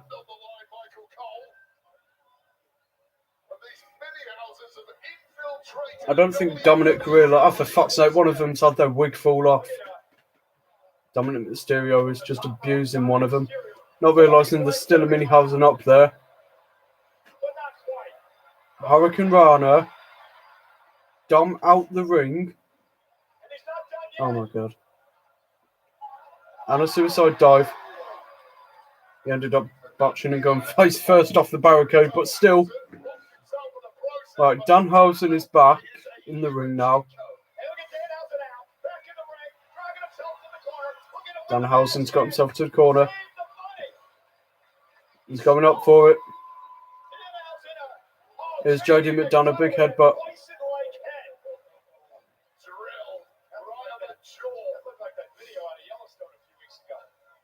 And now McDonough's got Danhausen. Drives him out the ring again. It looks like McDonough's going to go for the Minnehausens again. Or the one of them that's left anyway. He's trying to get Dom back up. Now he's going to work on Danhausen again. Here's Joe Hendry. Joe Hendry's got the guitar. Danhausen said his name. And Joe Hendry breaks the guitar over the back of JD McDonough. So now really it's in Danhausen's favour. It's 2-on-1. That's McDonough out the picture. So that does leave Dominik Mysterio on his own against Danhausen, Joe Hendry, and for all we know, the Minnehausens as well. Dominik, big kick to the face of Danhausen. He's gone up to the pole now. Danhausen, big blow at the back of Mysterio. Now just a bit back and forth between them again. Danhausen falls bollock first on the rope. Dominik going up to the pole. And Danhausen's just cursed him. Dominik just got attacked by some pyro. Danhausen's cursed him, that's it. There's a bloke there dressed as Danhausen in the crowd. Fucking hell. Yep, Danhausen wins.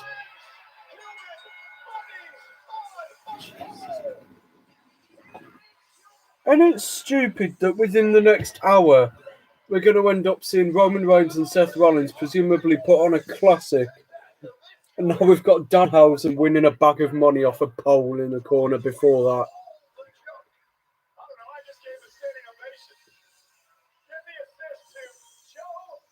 Well, Danhausen gets the win.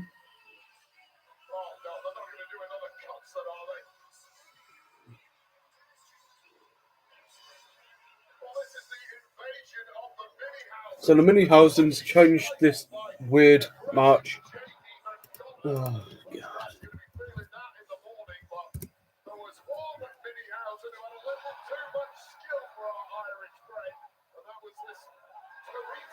I love Wade Barrett giving it big to Jade McDonough. Obviously, Englishman, Irishman.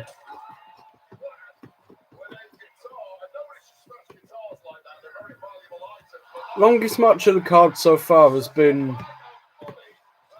the women's ladder match, and that lasted 13 minutes. Kevin Owens defeated Bálor, Gunther and Sami Zayn in 8.5 minutes, and Baron Corbin defeated Trick Williams in 9 minutes. Now, I know the ladder match was a lot longer than this, whatever it was. They've got to try and save Joe Hendry.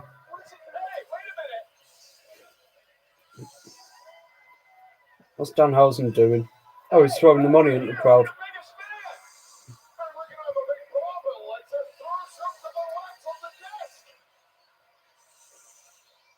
Danhausen just throwing money away. All of his Danhausen money.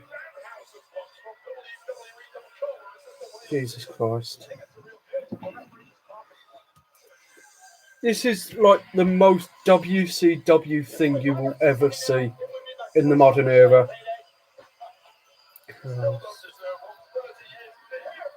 Oh, they've shown the empty seats. They're fucked up. It's really empty.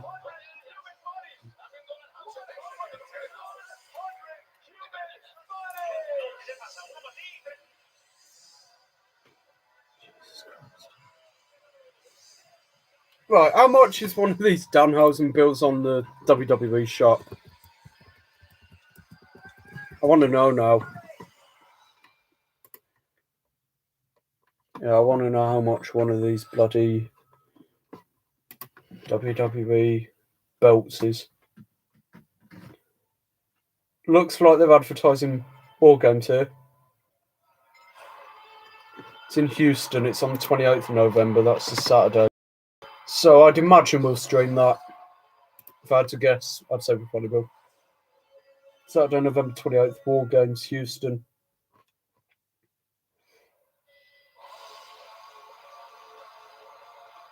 Yeah, they're slipping a bit with showing the empty side of the arena. They're scrimming up a little bit with that. But, oh God, they're advertising that WWE radio that they're doing again. Yeah, they're advertising that again.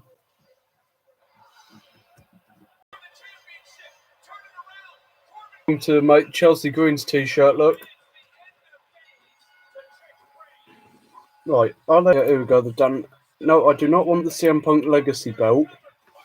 I want the Danhausen. Oh my God, you can buy a Danhausen mask. Should I buy a Danhausen mask for Survivor Series when we do this stream? Should I rock up to that in a Danhausen mask? So it's Penta and Gable next, of course.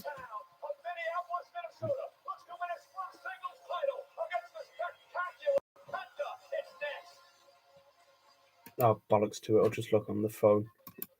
It's extremely slow. Yeah. Alright, let's have a look at the Euro shop. And just see how much it is. Or just generally the Danhausen range.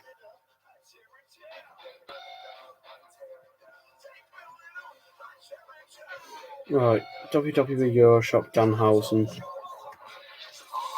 Right, so we have. So you could buy a Danhausen cape for £30, Human Monies bundle for £25, a Danhausen jar of teeth for £28, £24.50 special, normally £35. Danhausen cursed t-shirts, £35. Danhausen masks are only a tenner. And then there's Tops Now cards. Oh, you can get a Christmas tree ornament, Danhausen. Would that not curse the tree, though? They also make flags and Bologna, Paris, Barcelona t-shirts, tumblers, shot glasses, pennants, framed pictures that are signed as well, and hoodies. £53. No thanks. Oh, they make pint glasses as well. £15. Why do I feel like I'm going to end up doing this Survivor Series stream with you? Oh, fuck's sake, it's still quite bad. in this. I feel like I'm going to end up rocking up to this in a fucking Danhausen mask. Oh, I know I'm going to end up spending money on it as well. Right, I'm going to go and question my life choices in a second. So we've got 2 matches left. We've got Penta versus Chad Gable, and then our main event, Roman Reigns versus Seth Rollins.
I'm done questioning my life choices. I am not buying that fucking Danhausen mask.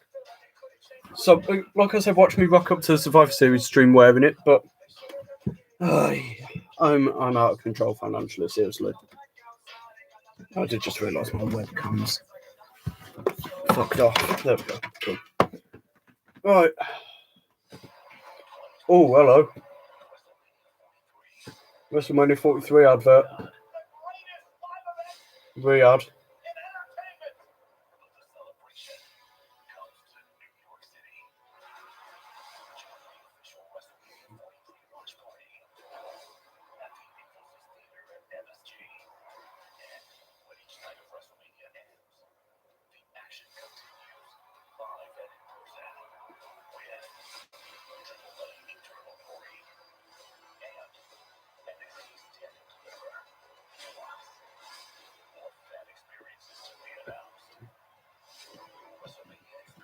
So WrestleMania 43 will be in Riyadh, unfortunately.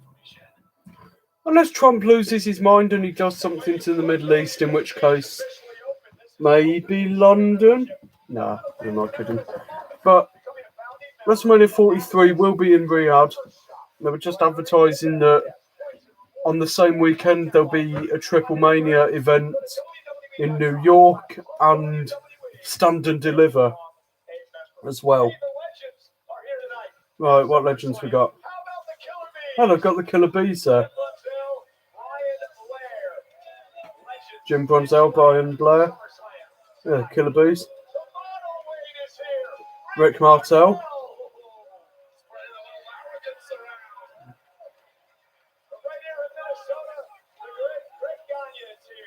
Great Gagne.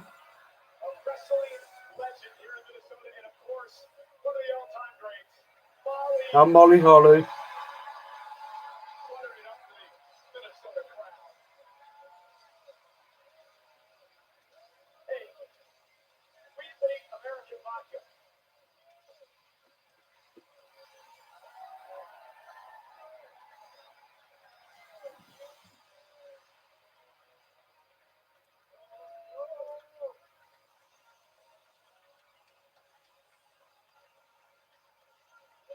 Right then. Time for Penta and Chad Gable.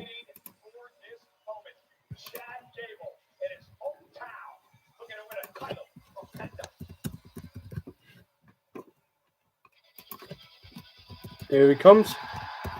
Big pop for Gable. Same as Lesnar last night. Same sort of thing. Yeah, I just can't see Gable not winning this match, to be honest. I think it wouldn't be a smart move on the WWE's part if Chad Gable didn't end up winning as well. Yeah, I just don't think it would be a good idea to have Penta go over here, even if Penta is one of the more liked wrestlers, of course. That still shouldn't make a difference to it.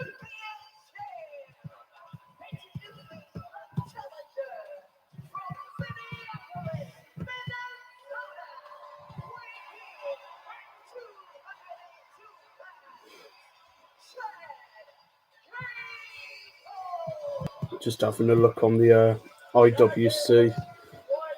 It would appear I'm not the only one who was calling out the botches and the sloppiness throughout that women's ladder match. Yeah, not the only one. There's a sign behind him saying if Gable loses, we riot, similar to if Cena wins, we riot. Back from their awful rebrand of ECW.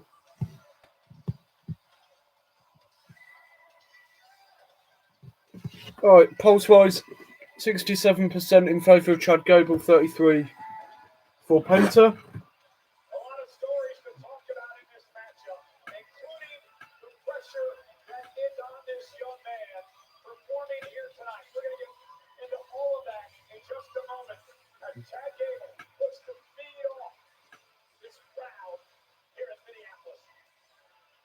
There's no crowd who came here to see Chad Gable attempt to win the Intercontinental title. He's been a lot of places, hasn't he, Chad Gable? He was in American Alpha with Jason Jordan. Then they went solo. He did nothing for a year. Then he became Shorty G. Was lucky not to get released, quite frankly. Here's Penta. Yeah, Shorty G. Then he became Chad Gable again. And, of course, he was in the Alpha Academy with Otis. Then became El Grande Americano. And then unmasked and became Chad Gable. I love Penta's entrance. It's got to be one of the best ones on the roster.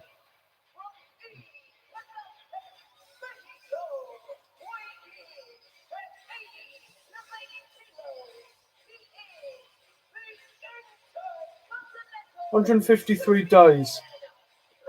Chad Gable is looking to end the reign of Penta. 10th defense, and Penta's debut in the WWE was beating Chad Gable on an episode of Raw. Chad Gable had Penta's very first match here when Penta arrived on the scene in WWE.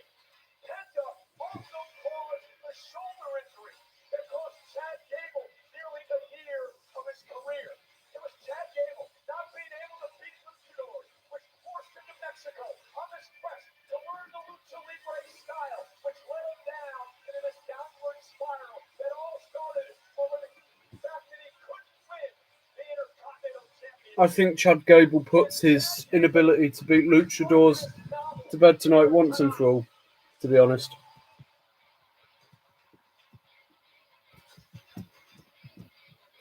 I think it's the only call they can make with it. Yeah, it's got to be the right call for them to give Chad Gable a big win in his home city.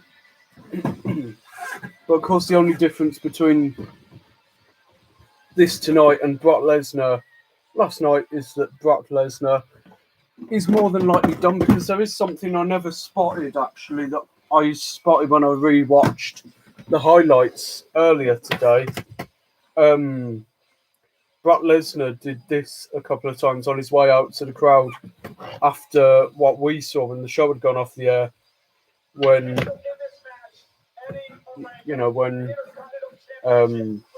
he'd proclaimed Ogre as the future after that.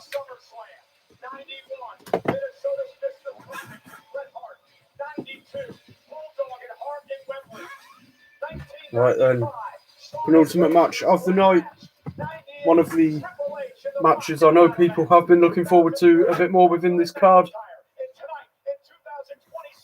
So, we're underway. Let's talk pressure. There is a ton of pressure on the shoulders of Chad Gable here tonight. Trying to win the championship in his hometown, in front of his family and friends. You have the opportunity to compete in your hometown. What is it like? A lot of support for Chad Gable as him and Penta shake hands before the match. Penta brings him back though.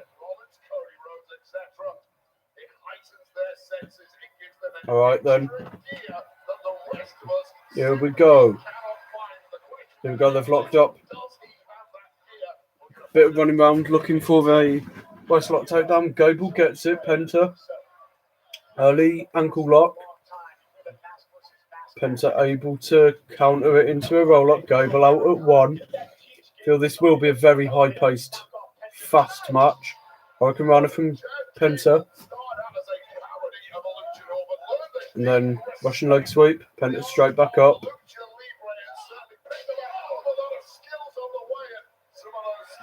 Penta dazed in the corner. Gable has an opportunity.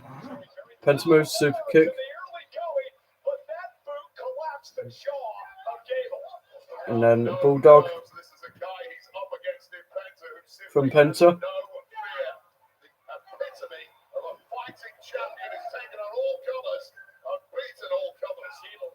Backbreaker. Cover 2. Gable gets out.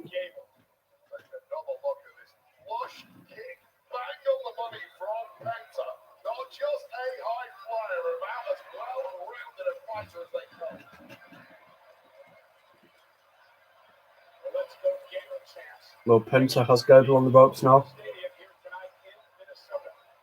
Tearing his singlet apart. Big chop from Penta. Gable down.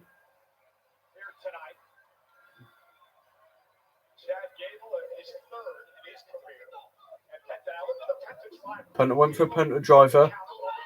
And Gable catches Penta off the middle rope. Big German suplex. Gonna go for another one. Gets the second. Wants a third on Penta here. Gets the third. Cover. Penta out. Yeah, Penta gets out at 2. Quite comfortable in the end for him, actually.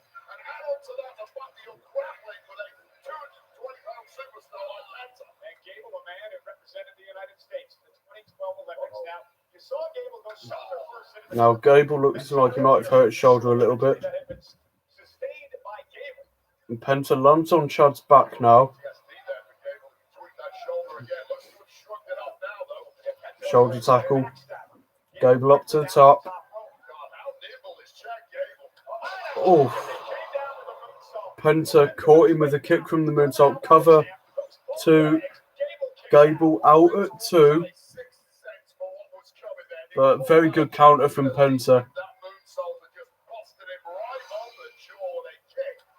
Yeah, big super kick from Penta. In terms of figures, we only have one man in this match, and that is Penta. I'm not going to reveal when he's coming to SGPW. It will be revealed when he arrives. Roll up from Gable. Now ankle lock. Penta in the middle of the ring. Counters. God, I'm losing my voice. The Penta. Big splash to the outside from Chad onto Chad Gable there. Gable looks like he might have hurt his shoulder a bit here. Very clean dive from Penta though.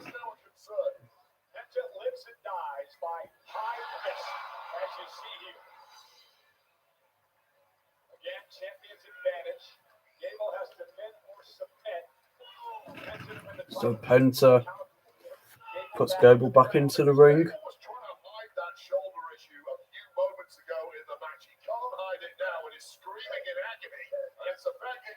Now Penta driver. Gable out at 2, but he is getting closer to 3. as to where he's not getting out of the pins quicker than he was earlier. Yeah, you can see Penta's offense is starting to take a toll on Chad Gable.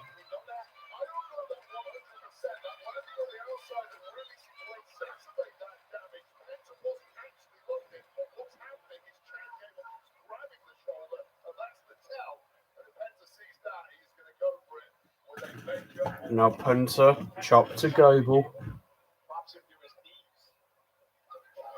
And Gable returns a punch of his own. Another chop from Penta. And one in return from Gable. Looks like we might be in for a bit of back and forth with the chops. Yep. Now they're just going through each other's heads. Super kick again from Penta. And Gable reverses him. Back first into the corner. Covered by Gable. Penta out at 2. Gable's been busted open.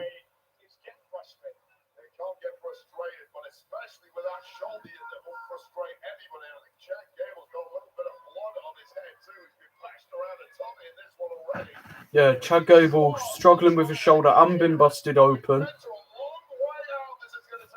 Gable, top rope. Big splash, Penta gets the knees. Catches Gable.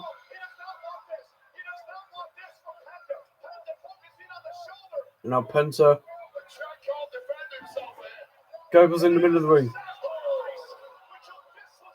And now covered by Penta. Kick out by Gable again at 2.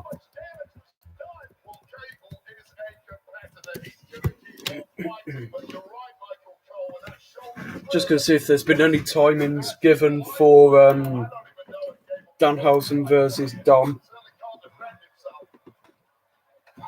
The kick to the chest of Gable from Penta there.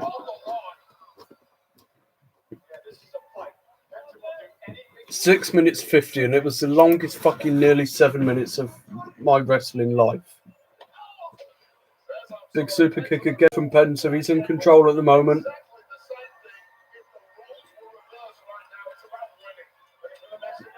Mexican Destroyer. Gable backs him into the corner. Drops him down.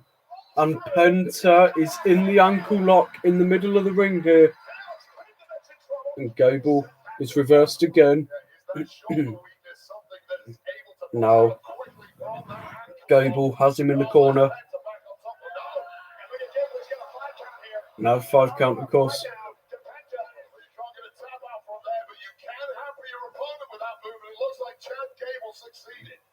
Now Gable, big right hand blocked by Penta, kick to the midsection instead. And Penta went for Mexican Destroyer. Gable catches him. Went for a close one. Gable, big German suplex on the apron. Penta falls. Gable able to buy himself a little bit of time.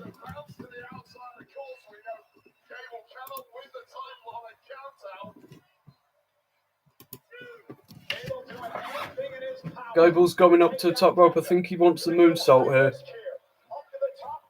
Gets it. Big moonsault from Chad Gable to Penta.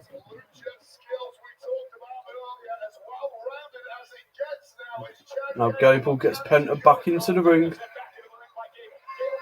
Gable going up to the top rope. Chad Gable. Big diving headbutt. Cover. 1, 2. Penta kicks. Gable's bleeding on his cheek now as well. It's 2 different places on his face that he's been busted open now. One on his forehead, one on his cheek.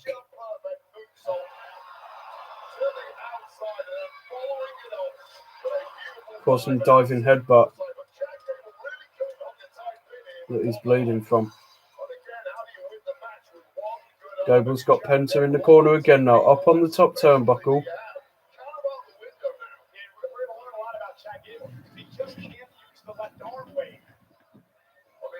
Now Gable going to go for a superplex.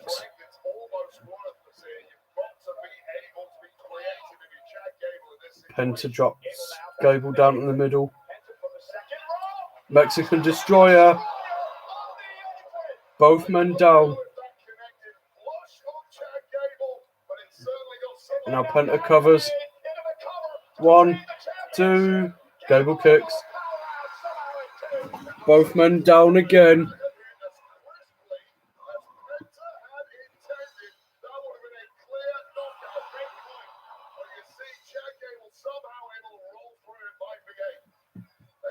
Penta Gable getting back up now. Yeah, Penta waiting for him to come back up again. I think he wants another Mexican Destroyer. And Gable drops him. Ankle lock in the middle of the ring now. Penta nowhere to move. Will Penta make it to the ropes?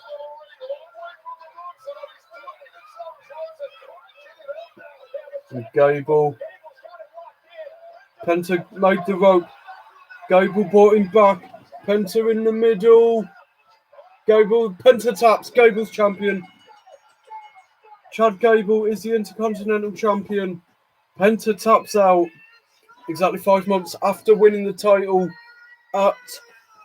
Well, it was just on Raw, wasn't it, I think. Gable is, for the first time in his career, a singles champion. The hometown boy gets his win. Wins the Intercontinental Championship.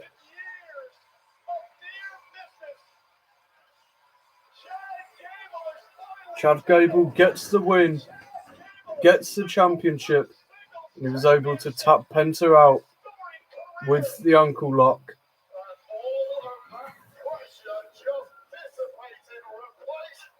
Gable did well to pull through after the big Mexican Destroyer on the apron.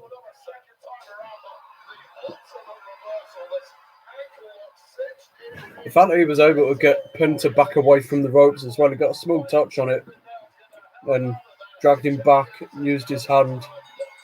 Well, he used his legs to lock Penta into it.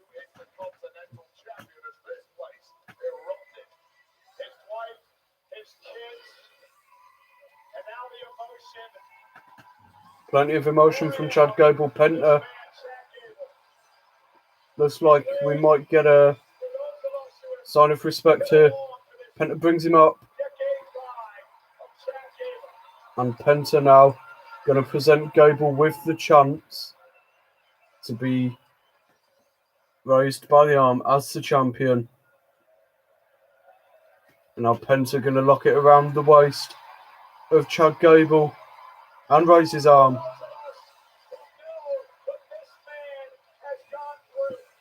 So Penta leaves this reign as a proper champion. And Chad Gable wearing that Intercontinental Championship for the very first time. So another hot take for me. Not right. Me saying Penta would turn heel didn't happen. And Chad Gable's getting his family in the ring.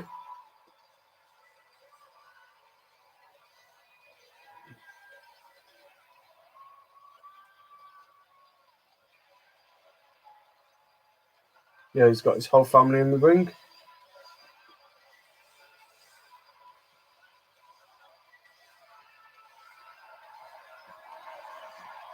Good moment for him. It's almost like the equivalent to Nick Aldis having his family in the ring with him after his match and lost to Gunther last night. Only difference is Gable's done this in a winning effort, whereas Gunther and Nick Aldis, well, different story. Gable's got a mic now, so looks like he's got something to say.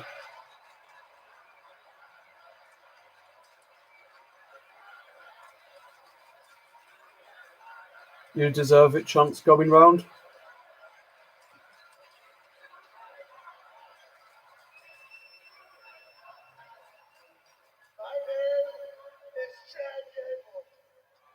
My name is Chad Gable. I was born, raised, and I live in Minneapolis, Minnesota. Just saying that he was born, lived and raised in Minneapolis, Minnesota. And this is my family who stood by me through the highs and lows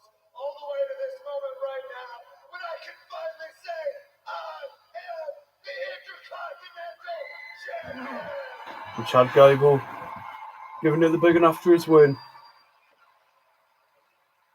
The new IC champion. Chad Gable gets his big moment with the pyro now.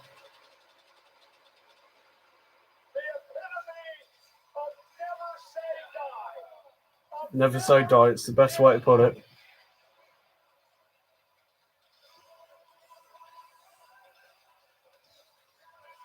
What the fuck?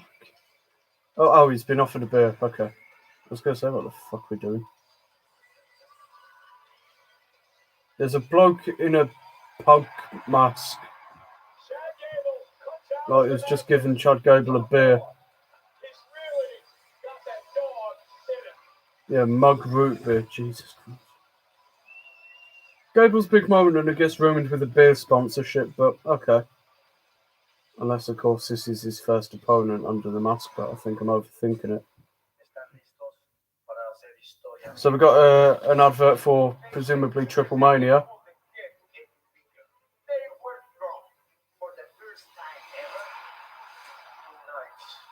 Yeah, the first ever 2-night Triple Mania. So we have one more match to go. We have the main event. Roman Reigns, Seth Rollins for the World Heavyweight Championship. One more match between the two. One more match for us at SummerSlam.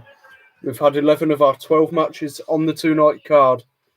And let's go out with a bang. Roman and Seth. One final time.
Okay then, back for the final time in this one. It is our final match, our main event. Roman Reigns versus Seth Rollins. This will be a big one. Also, don't mind the clock behind me. I just thought we still needed some lights. You know, as soon as these ones died.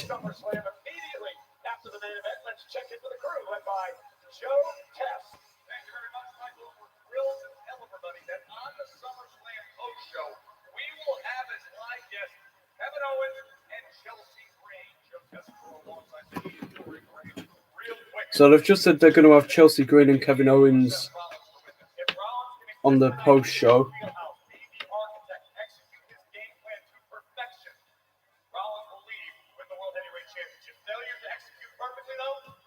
Post show is next then. Brilliant, I've got a spider problem. Give us a sec.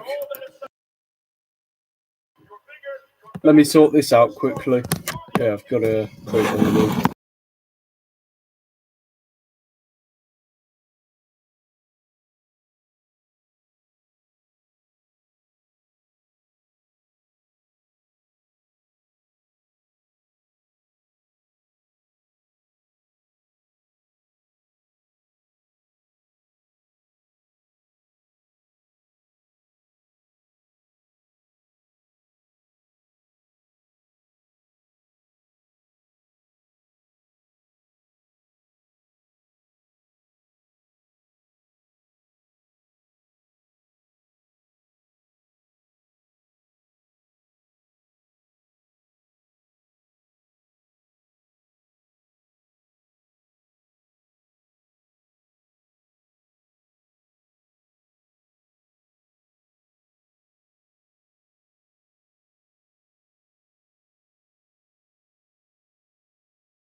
Right, there we go. Let's hope that that's the last of that. So I've on a promo package at the moment for Roman versus Seth. Main event, of course. Some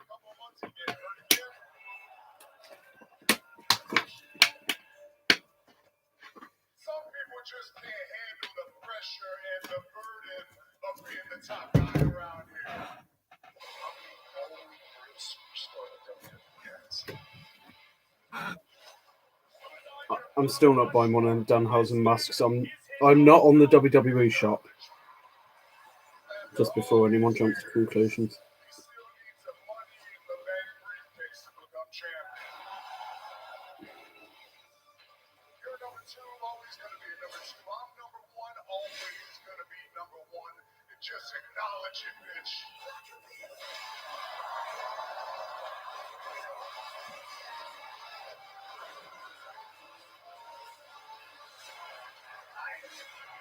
To meet you.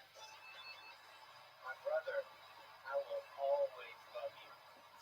Brother, I hate But no, I don't think that Rollins is going to come out on top from this. There's no way that he can.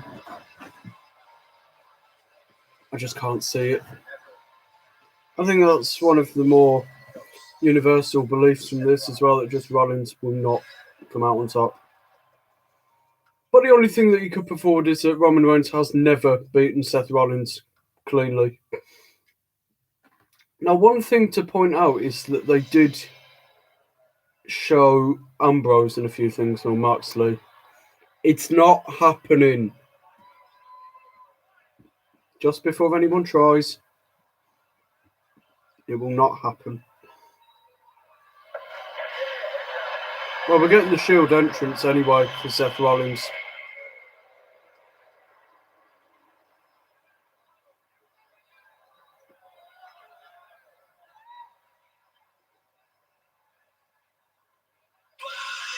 There. Who the hell was that in the top of the stage in the Shield vest then?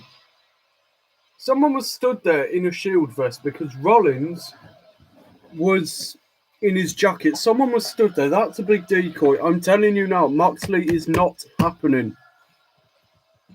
This will not happen. It's just mind games from Rollins. Yeah, not going to happen. And again, what I said about last night, the bloke in the Villa shirt is there. Astrid Daybar, welcome to the stream. You're here just in time for the main event. Yeah, best match of the night. I'm good, thank you. Hope you're enjoying SummerSlam. So Seth Rollins' record, 8-2 in his favour. And obviously last year he cashed in on CM Punk, Ruse of the Century. His big cash-in moment after Punk beat Gunther for the World Heavyweight Championship in the main event of night one. I mean, the outfit is one thing, Michael Cole, the not so subtle Shield references to me are far more important. That is a vivid. Can't fault Seth Rollins for some of the gear he wears, just with entrances and everything. Can't fault him.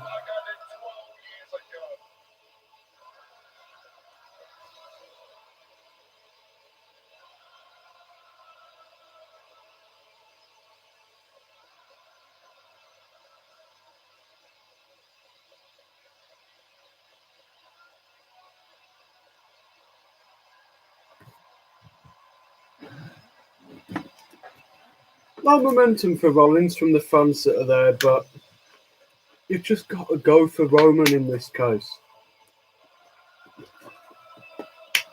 Yeah, I can't see anyone else coming out on top.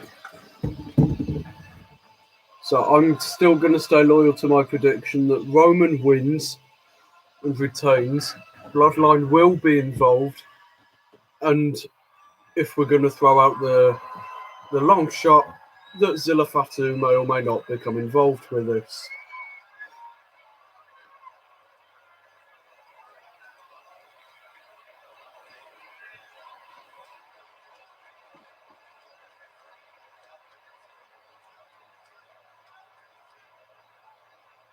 Now then.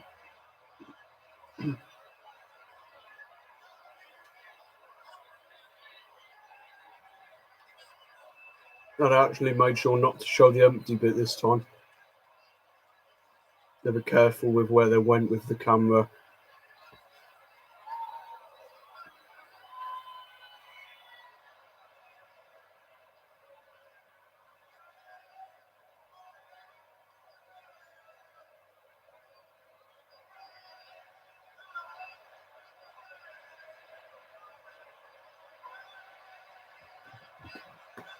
Building up nicely to it.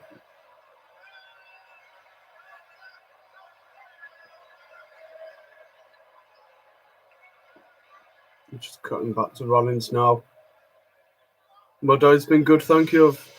Here he comes. Here's Roman. Yeah, my day has been good. Astrid, my sleep schedule is completely knackered after doing last night and tonight.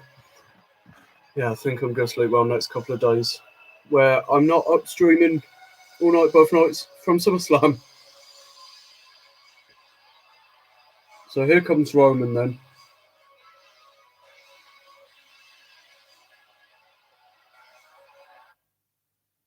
Netflix is lagging, that's brilliant. Yeah, my Netflix is buffering. first sort of issue I've had with it, to be fair. There we go, we're back. So here comes Roman. And funnily enough, our stream has just hit the 3-hour mark since we first came on to do the predictions. So one more match to go, and then we have had all 12 for SummerSlam this year. I might actually stream before Survivor Series, to be fair. I might well end up doing Money in the Bank as well. I don't know, I'll see how I go.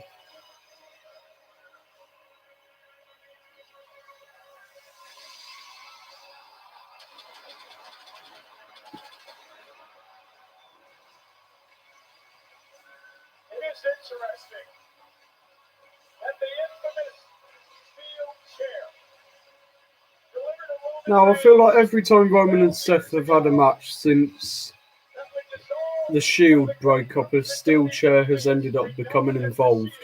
So you've got to wonder, will it play a part tonight at any point?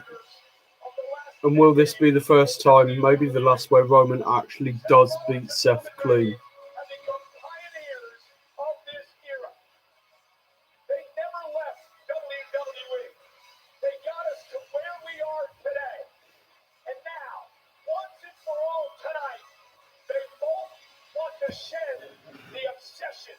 So this is his first one-on-one with Rollins since Royal Rumble 2022. But of course, they were both in the main event of night one of WrestleMania last year, as well as CM Punk. Rollins ended up winning and forming the Vision the next night after Paul Heyman double-crossed Roman Reigns and CM Punk. And the fourth longest reign as undisputed champion in history at 1,316 days.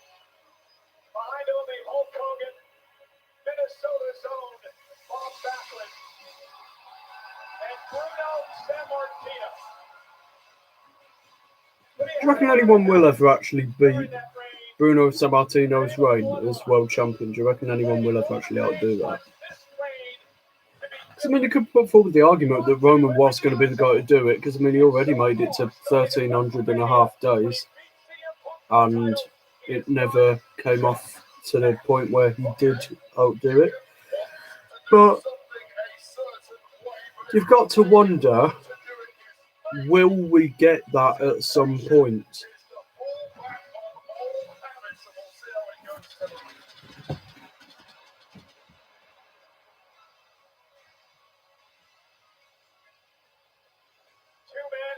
You know, Seth Rollins does like to play mind games, so, you know, with the Shield entrance and vest and the mask as well.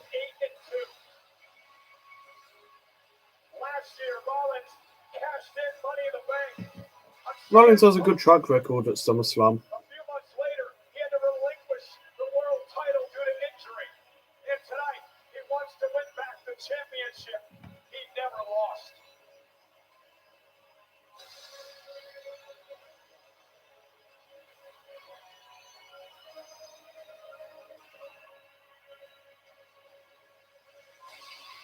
Let's head up to our ring announcer, the great Alicia Taylor. One more time with Alicia Taylor in this SummerSlam then.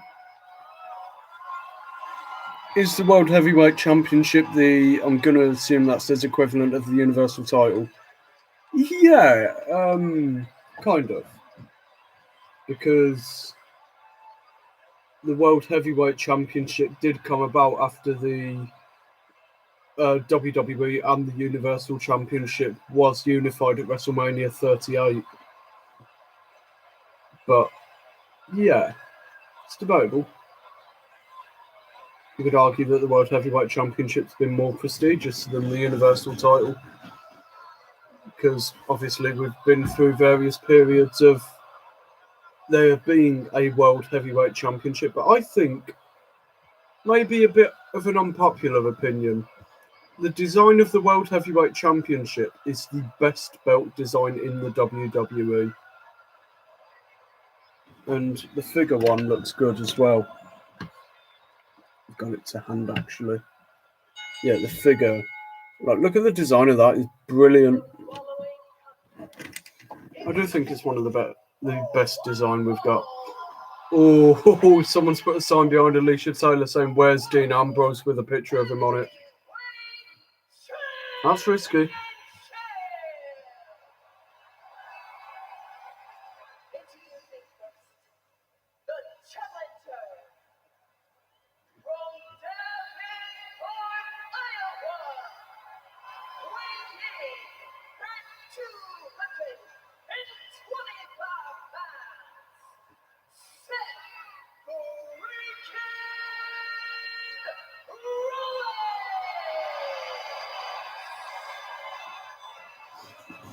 I'm just going to put the poll for this in the chat. I just remembered to do it. And we'll go for 2, I think. I want more of a debate. A lot of support for Seth Rollins from the fans there, though.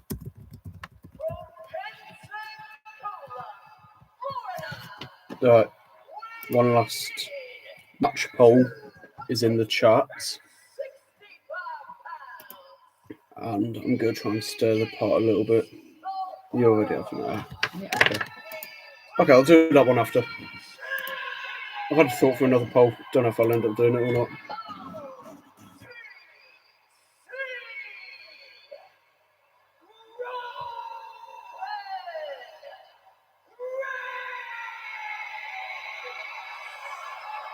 To be fair, there's a good reaction for Roman as well. So maybe not all the support is with Seth Rollins tonight.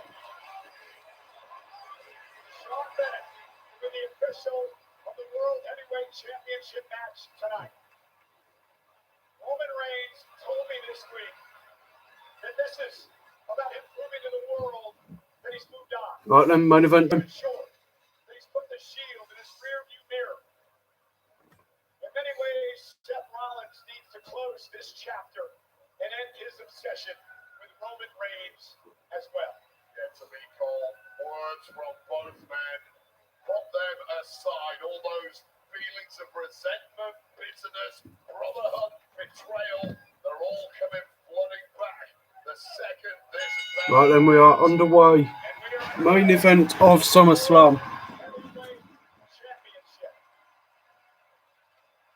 Rollins similarly tried to offer Roman Reigns his attempt at a shield vest, just trying to get in the OTC's head. Seth continues to play mind games with the OTC. The OTC, as always, a picture of ice cold confidence externally, but you know internally there is just a mania building in his mind right now. Right then, we're just waiting for the first lockup. Rollins continues to haunt the island of relevance. This is our main event of SummerSlam Sunday.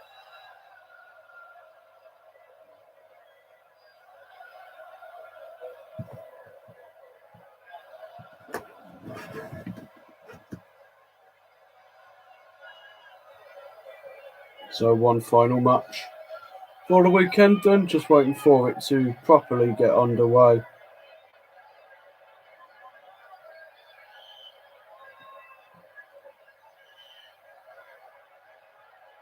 Now there is a verbal standoff between Roman Reigns and Seth Rollins. The talking is over. It's time to fight for the world title. Now they've locked up. Yeah, now we're properly underway. Right then. Okay, polls are in favour of Roman Reigns there. I didn't even think to do this last night, to be fair.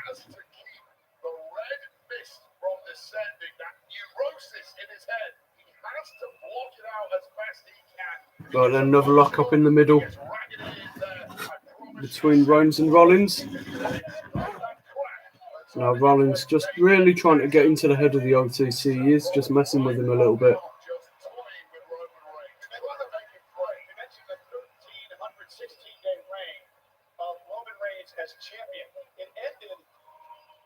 because Roman Reigns let his emotions get the best of him at WrestleMania when Seth Rollins came to the ring and they allowed Cody Rhodes to win the title. Roman Reigns has never forgotten that night. So if you're Rollins, how do you beat Right, Rollins has got a headlock in on Reigns. Wonder how long they're actually going to give this. I'm curious to see. Okay, shoulder tackle by Roman, and the first hand is raised to the sky. Yeah, first one goes up from Roman Rollins. Big Fox Reigns. Now, Rollins reverses Reigns' side headlock, one of his own. Leaps over Reigns now. Roman returns the favour. Sling blade by Rollins. Now there's a bit of offense for Rollins. Roman is down in the corner at the moment.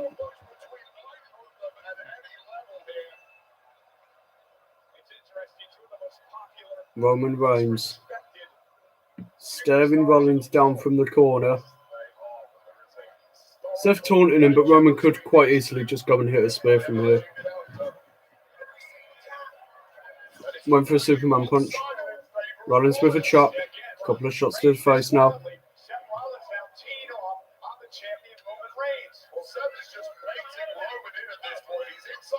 Roman reverses. Now chops in the corner from Seth Rollins. Only momentum of the match is in Rollins' favour, to be fair.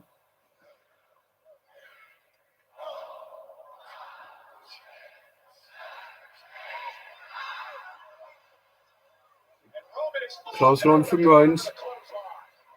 And again, a couple of clotheslines from Roman Reigns there. Rollins reverses his Irish whip. One of his own. Reigns went for another Superman punch. Rollins with a kick to the leg. Super kick. And Rollins again just looking to hear back from the crowd here.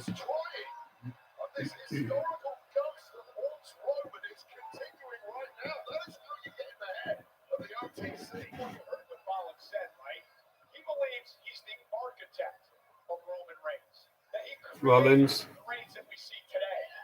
Splash to Reigns in the corner. Looks like he's going to go for it again. Roman reverses Rollins' chest first off turnbuckle. Superman punch by Reigns. More of a jumping clothesline in the end, actually. Now Roman working away on Seth in the corner of the ring. Clotheslines for Rollins.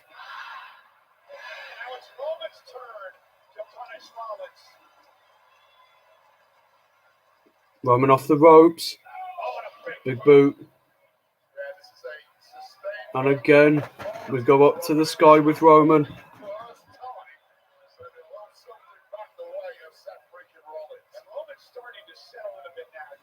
And Roman's going to go for a Superman punch here. Locked and loaded.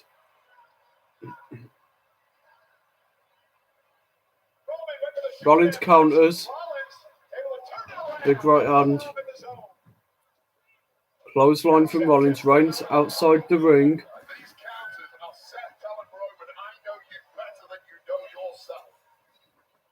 Now Rollins. Suicide dive. Reigns into the barricade. Rollins back into the ring again. I think he wants another one. He's going to go for it again. Seth Rollins gets another suicide dive. Roman sent back first into the barricade in front of the section where there's barely any fans a couple of times. Seth Rollins, third one. Roman goes into the Spanish announce table. Suppose nothing had happened so far tonight where the Spanish announce table hadn't been abused. But is Rollins about to try and clear it off?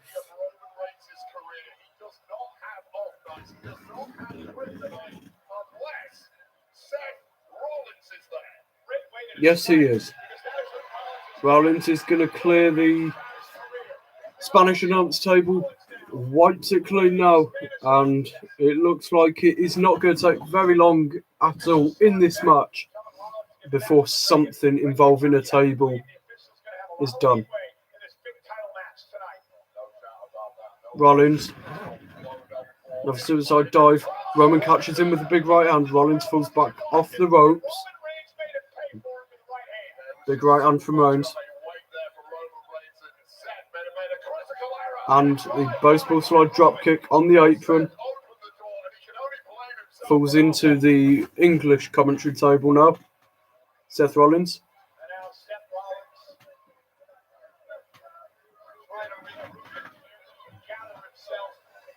Now Roman Reigns clotheslines Rollins into the crowd. And it looks like it's just Rollins in the crowd. No, Roman's going over as well. We're fighting into the crowd then.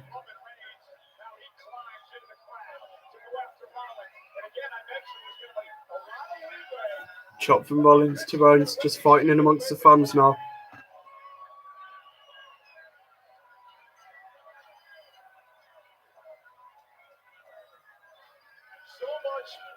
Rollins again.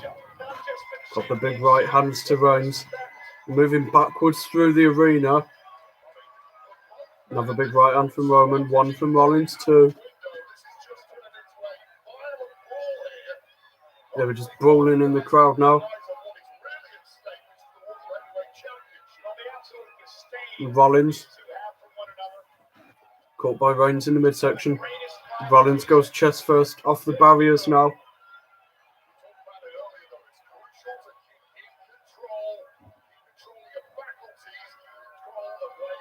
Now Roman Reigns has Rollins by the hair. Shots a midsection by Seth. He's got one of the barriers now to the midsection of Reigns. Yeah, stanched to the midsection.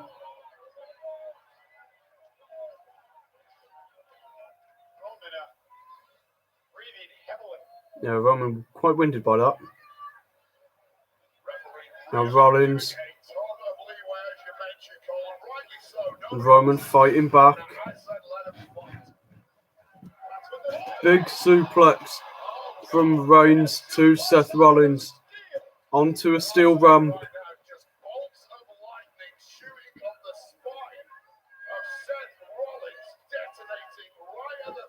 Yeah, big suplex from Reigns.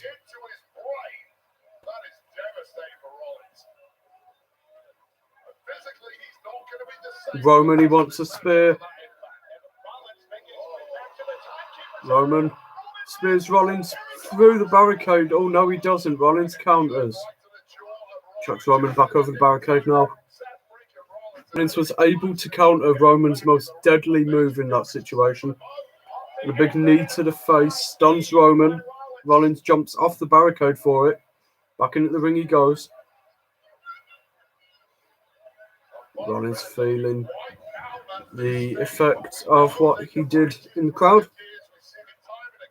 Not much in Roman Reigns is more so than Rollins.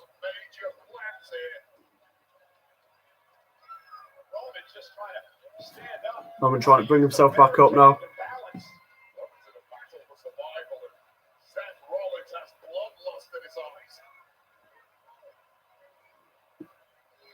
Oh, Rollins taunting Reigns, doing his pre-spear gesture. Rollins spears Roman. Roman catches him with a guillotine. And now Roman Reigns. Rollins up. This is going to be a shield bump through the commentary table. Shield bump through the commentary table after Rollins used Reigns' own taunt against him. Roman just kind of collapsed down against the mat at the moment. Rollins has just gone through the table as well.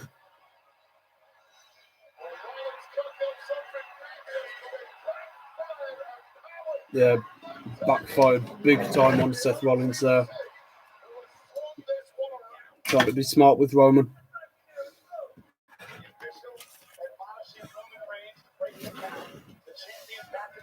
Roman breaks the count.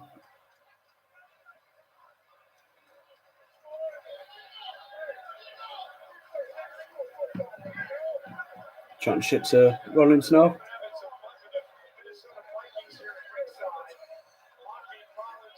Now he's going to clear out the English announce table as well. Looks like Roman might have something bigger planned. Yeah, Roman's cleared out the English announce table. Don't know where we're going with this one.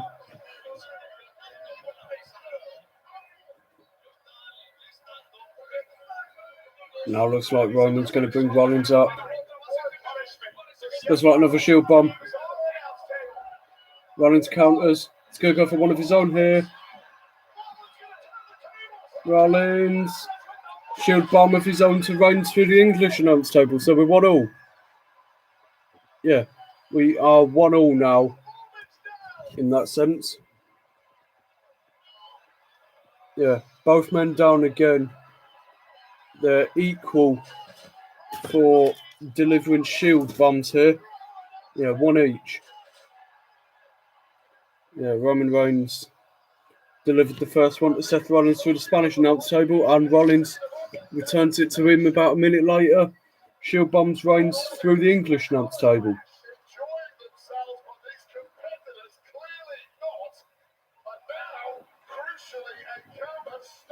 Count has started. Will we get a double count out maybe? So we're up to 3. Now 4. 5. 6. Up at 7 now.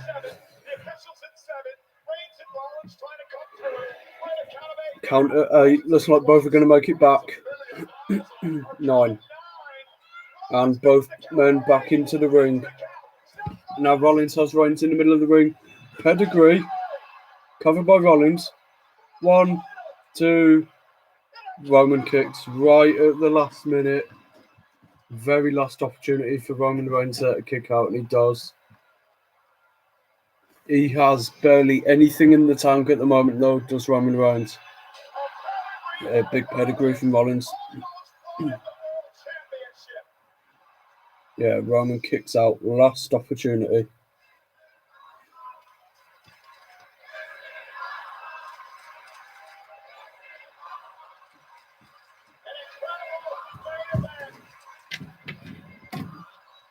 And again, they're having to be really careful with where they're panning out to with the crowd at the moment. Rollins is back on his feet now.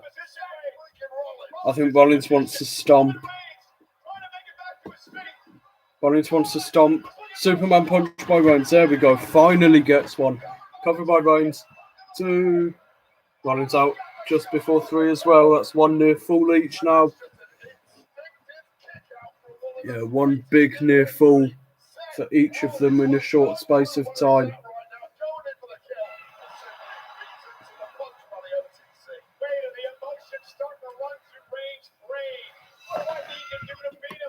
Both men down on the canvas again.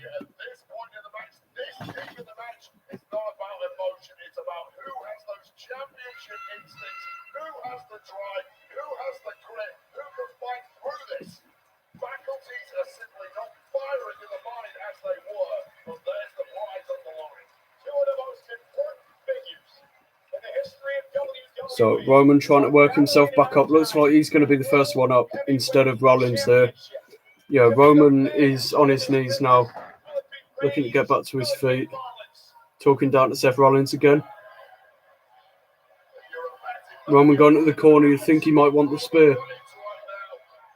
I think Roman wants a spear.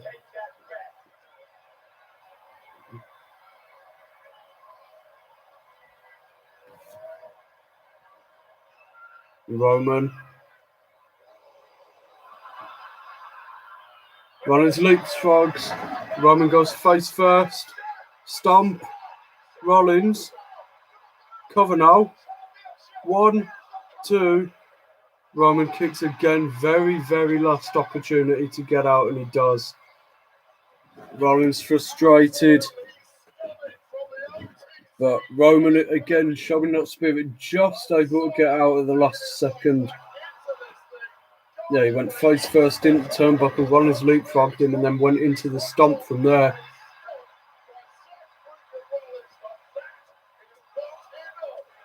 Rollins had both legs hooked as well.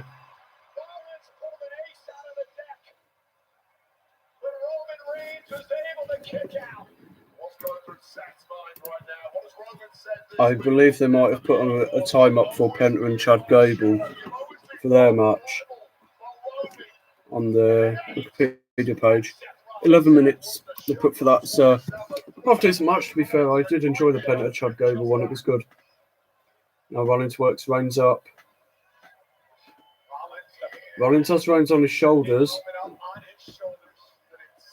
Now puts Roman up onto the top turnbuckle. Roman barely active here. Just taking a bit of punishment at the moment. Now Rollins is up. Roman looks like he might be about to be superplexed.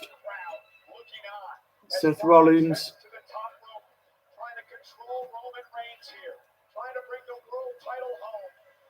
Roman hanging on the top turnbuckle, shot to the midsection of Rollins again.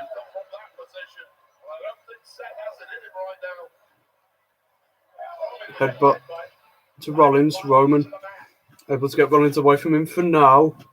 Rollins going back up. Now he's going to get it this time. Big superplex. Rollins rolls through. Roman has managed to get him into the guillotine. Roman's got Rollins in the guillotine. Very able to roll through from the superplex. Is this it for Seth Rollins? Guillotine fully locked in on Seth Rollins. He's fading. Rollins trying to hang on. Clenches his fist. Roman fully locked in now. Is this it?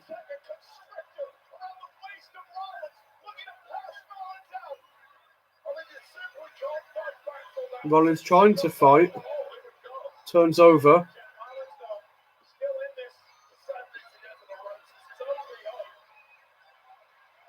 Rollins. Zayn, he's got fight. Works Roman back up. To the knees. Now Rollins. Roman up. And Seth Rollins. Or Roman. Nearly went for a Blue Thunder Bomb.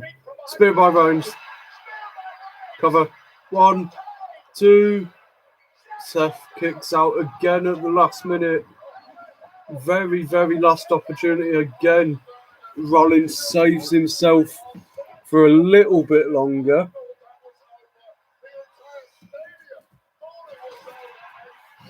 Yeah, he nearly got it as well. A lot of good near falls in this.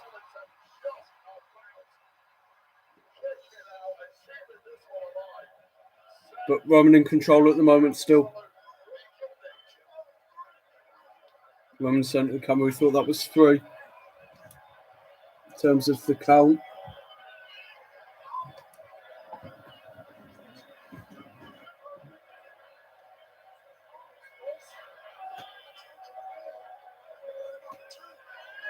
Telling Rollins he's number 2. Now just cheap shots to the head by Roman Reigns.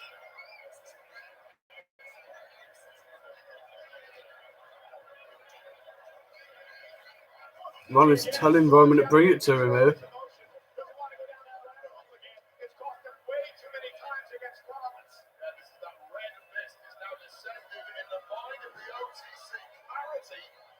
One's to the sky again.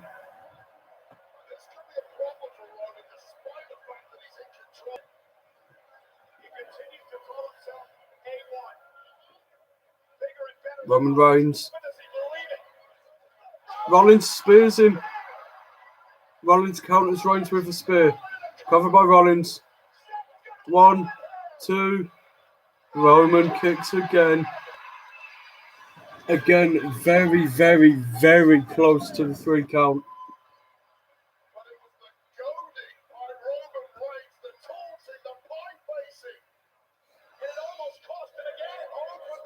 Yeah. Big spear from Rollins. Good counter.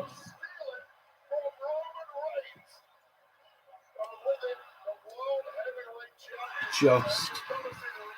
If we're going to put it to a decimal, 2.9 for Roman to kick out before 3 there.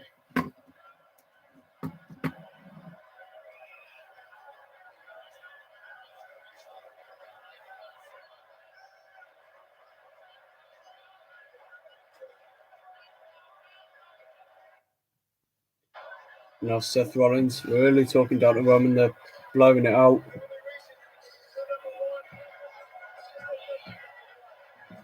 Saying that the only people who think he's number one are the likes of Triple H. Rollins going to bring Roman up by his hair now. I think he wants another pedigree. Yeah, he's going for the pedigree. And now he's going for a powerbomb. Roman's up. Buckle bomb. Reigns in position. Dodges the stomp. Roll up. Roman. Buckle bomb of his own. And now uses the stomp on Rollins. Roman covers now. 1, 2. Rollins just. I think that might have been even closer to 3 than Roman's last one. That was even closer to 3 than Rollins' last one. That was even closer to 3. We're getting closer and closer every single time. Good match.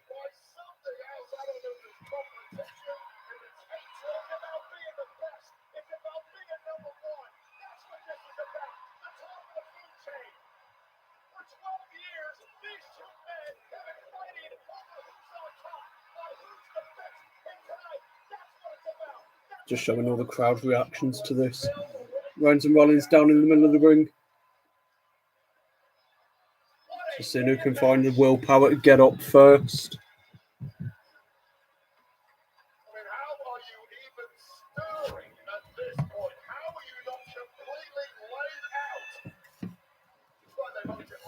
Looks like Roman is going to be closer to coming back to his senses first. Both men are on their knees.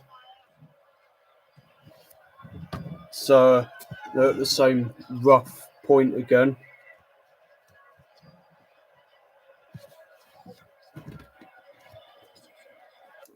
And again, Roman talking down to Rollins.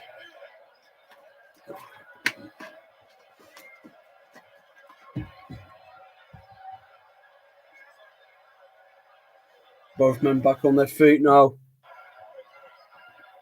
Audio's been shut off again. Roman with a cheap shot. Roman.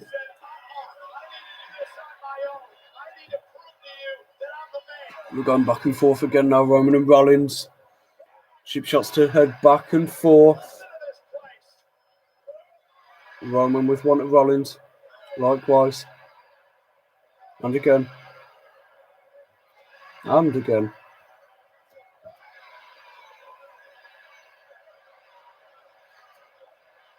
Now Rollins gets a few smaller ones in on Roman.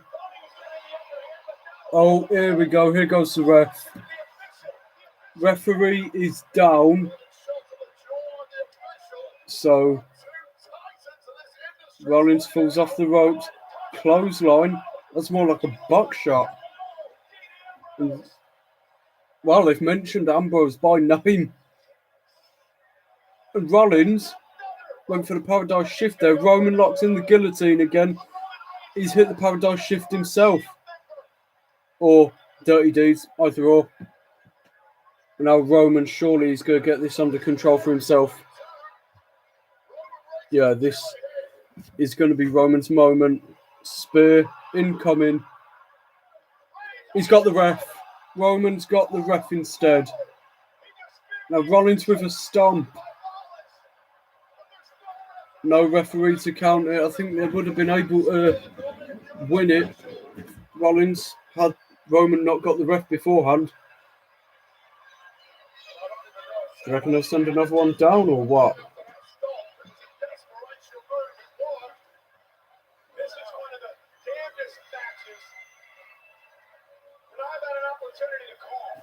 Rollins in the corner. Reigns is flat out on the mat at the moment. Rollins is up against the bottom turnbuckle. Yeah, Rollins against the bottom turnbuckle, still talking down to Roman Reigns, who's on the canvas.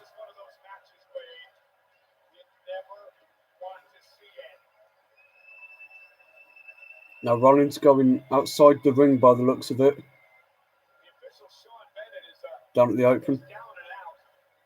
So we don't have a referee for this. Yeah, we do not have a ref. And it looks like Rollins, is he going to use the World Heavyweight Championship here? It looks like he's going to go for the chairs instead.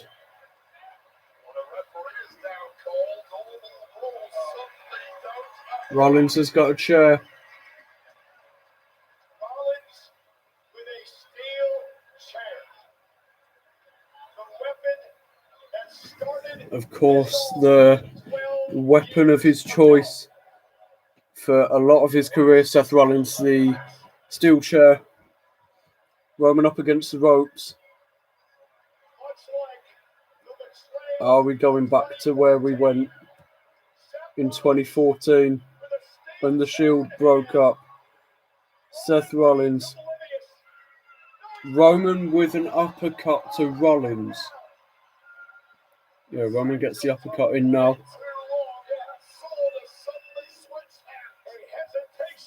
And now Rollins hesitated, it cost him.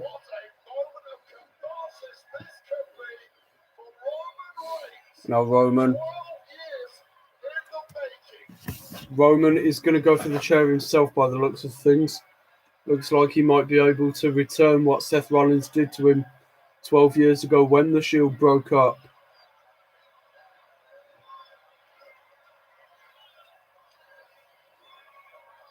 Roman Reigns.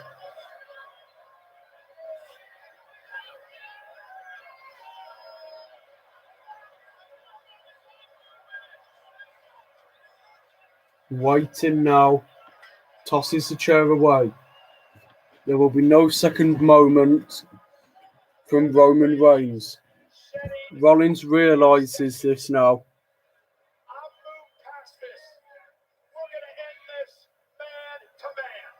Yeah, Roman's saying we're doing this the right way.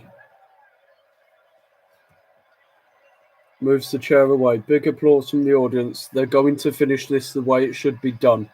Yeah, they're going to finish this match how everyone wants to see it done. Without a DQ or anything. And now they're coming face to face in the middle of the ring again.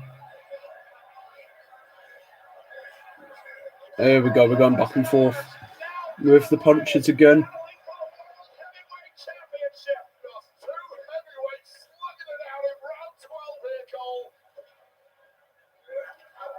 And again, still going back and forth. Looks like Rollins maybe has a little bit more in him than Reigns. Although Roman Reigns takes a big right hand from Seth Rollins as well. And again, Roman delivers one. Rollins in return as well.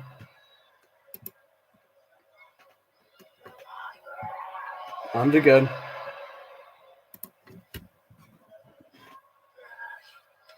Seth Rollins smacks Roman across the face a couple of times. This isn't going to do him any favours. Yeah, smacking Roman across the face is not going to do you any favours. Roman Reigns going with headbutts now. Midsection kick from Rollins. Small kicks to the face. Now Rollins, uppercut. Taken from Roman Reigns. Rollins comes back off the ropes, super kick. Superman punch. And Rollins stays up. Spear into a pedigree. We've seen that before. Now he's going to want the stomp here. Rollins is going to want the stomp on Roman Reigns. Roman moves. Gets out the way of it. Rollins going to go for it from the other corner. And again. Now he gets it. Rollins gets the stomp. But he's gone up to middle rope. I think he wants the super stomp here. But regardless of whether he gets it or not, there's still no referees on the top rope now. Seth Rollins. Misses Roman. Spear. Spear to Rollins. Still no referee though. Roman again. Another spear.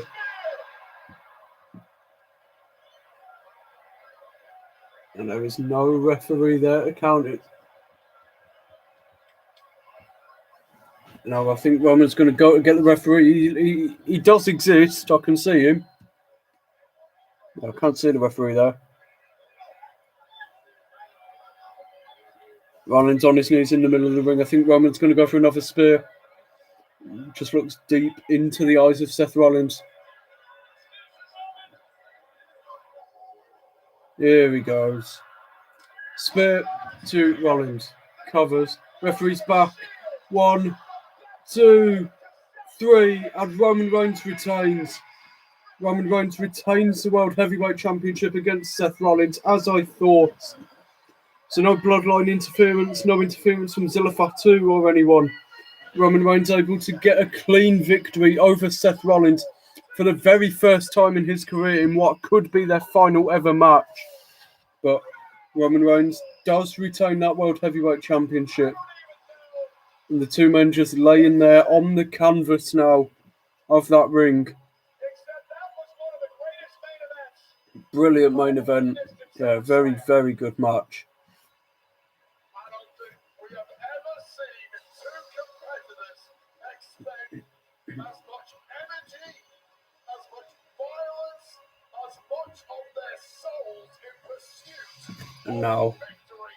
Roman Reigns about to be handed the World Heavyweight Championship. Rollins had the option to go cheaply, to take a cheap path to victory. He said, no, I need to beat Seth the right way. I need to show the Roman's got the World Heavyweight Championship in his hands now. He's talking to that title. There was no bloodline. It was straight up one-on-one. Yeah, Michael Cole just mentioning how it was one-on-one the whole time. Retained. But Roman does retain. Holds up the title.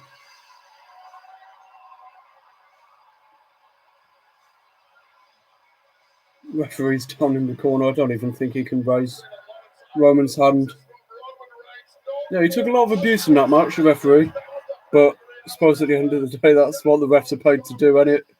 In the WWE, you don't go to wrestle, you go to take the abuse from the wrestlers and get in the way quite a lot and suffer for it, really.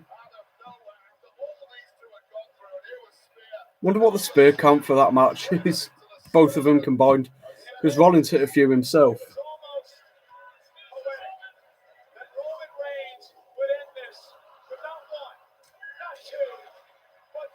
Yeah, 3 spears.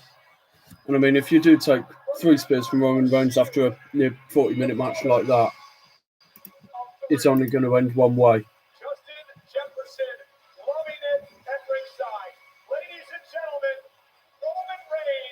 So, Roman Reigns retains the World Heavyweight Championship in the main event of Night 2 of SummerSlam 2026 then. Finally got rid of all the skeletons in his closet. Roman Reigns exercised the visionary. Rollins still sat in the corner, Reigns facing across from him here. Roman sits in the other turnbuckle, again locked eye in eye with Seth Rollins. Rollins gave it his all, but there was nothing you can do about that. Yeah, there's nothing you can do if you're Seth Rollins in that situation against Roman Reigns. Because I think if you are Rollins, you would just have to try and admit that you lost to the better man.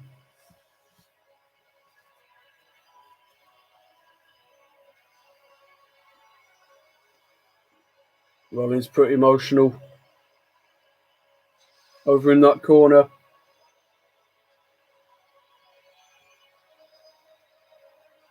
Roman gets up with the World Heavyweight Championship now. And I think he is going to bring Seth Rollins up. Or maybe not.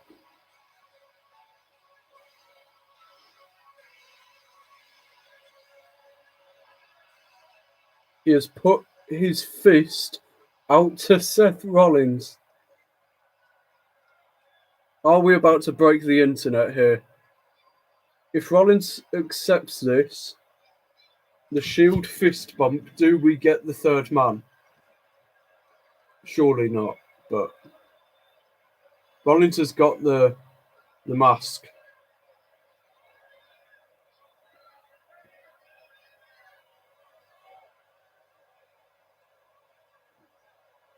And I think he's going to do it.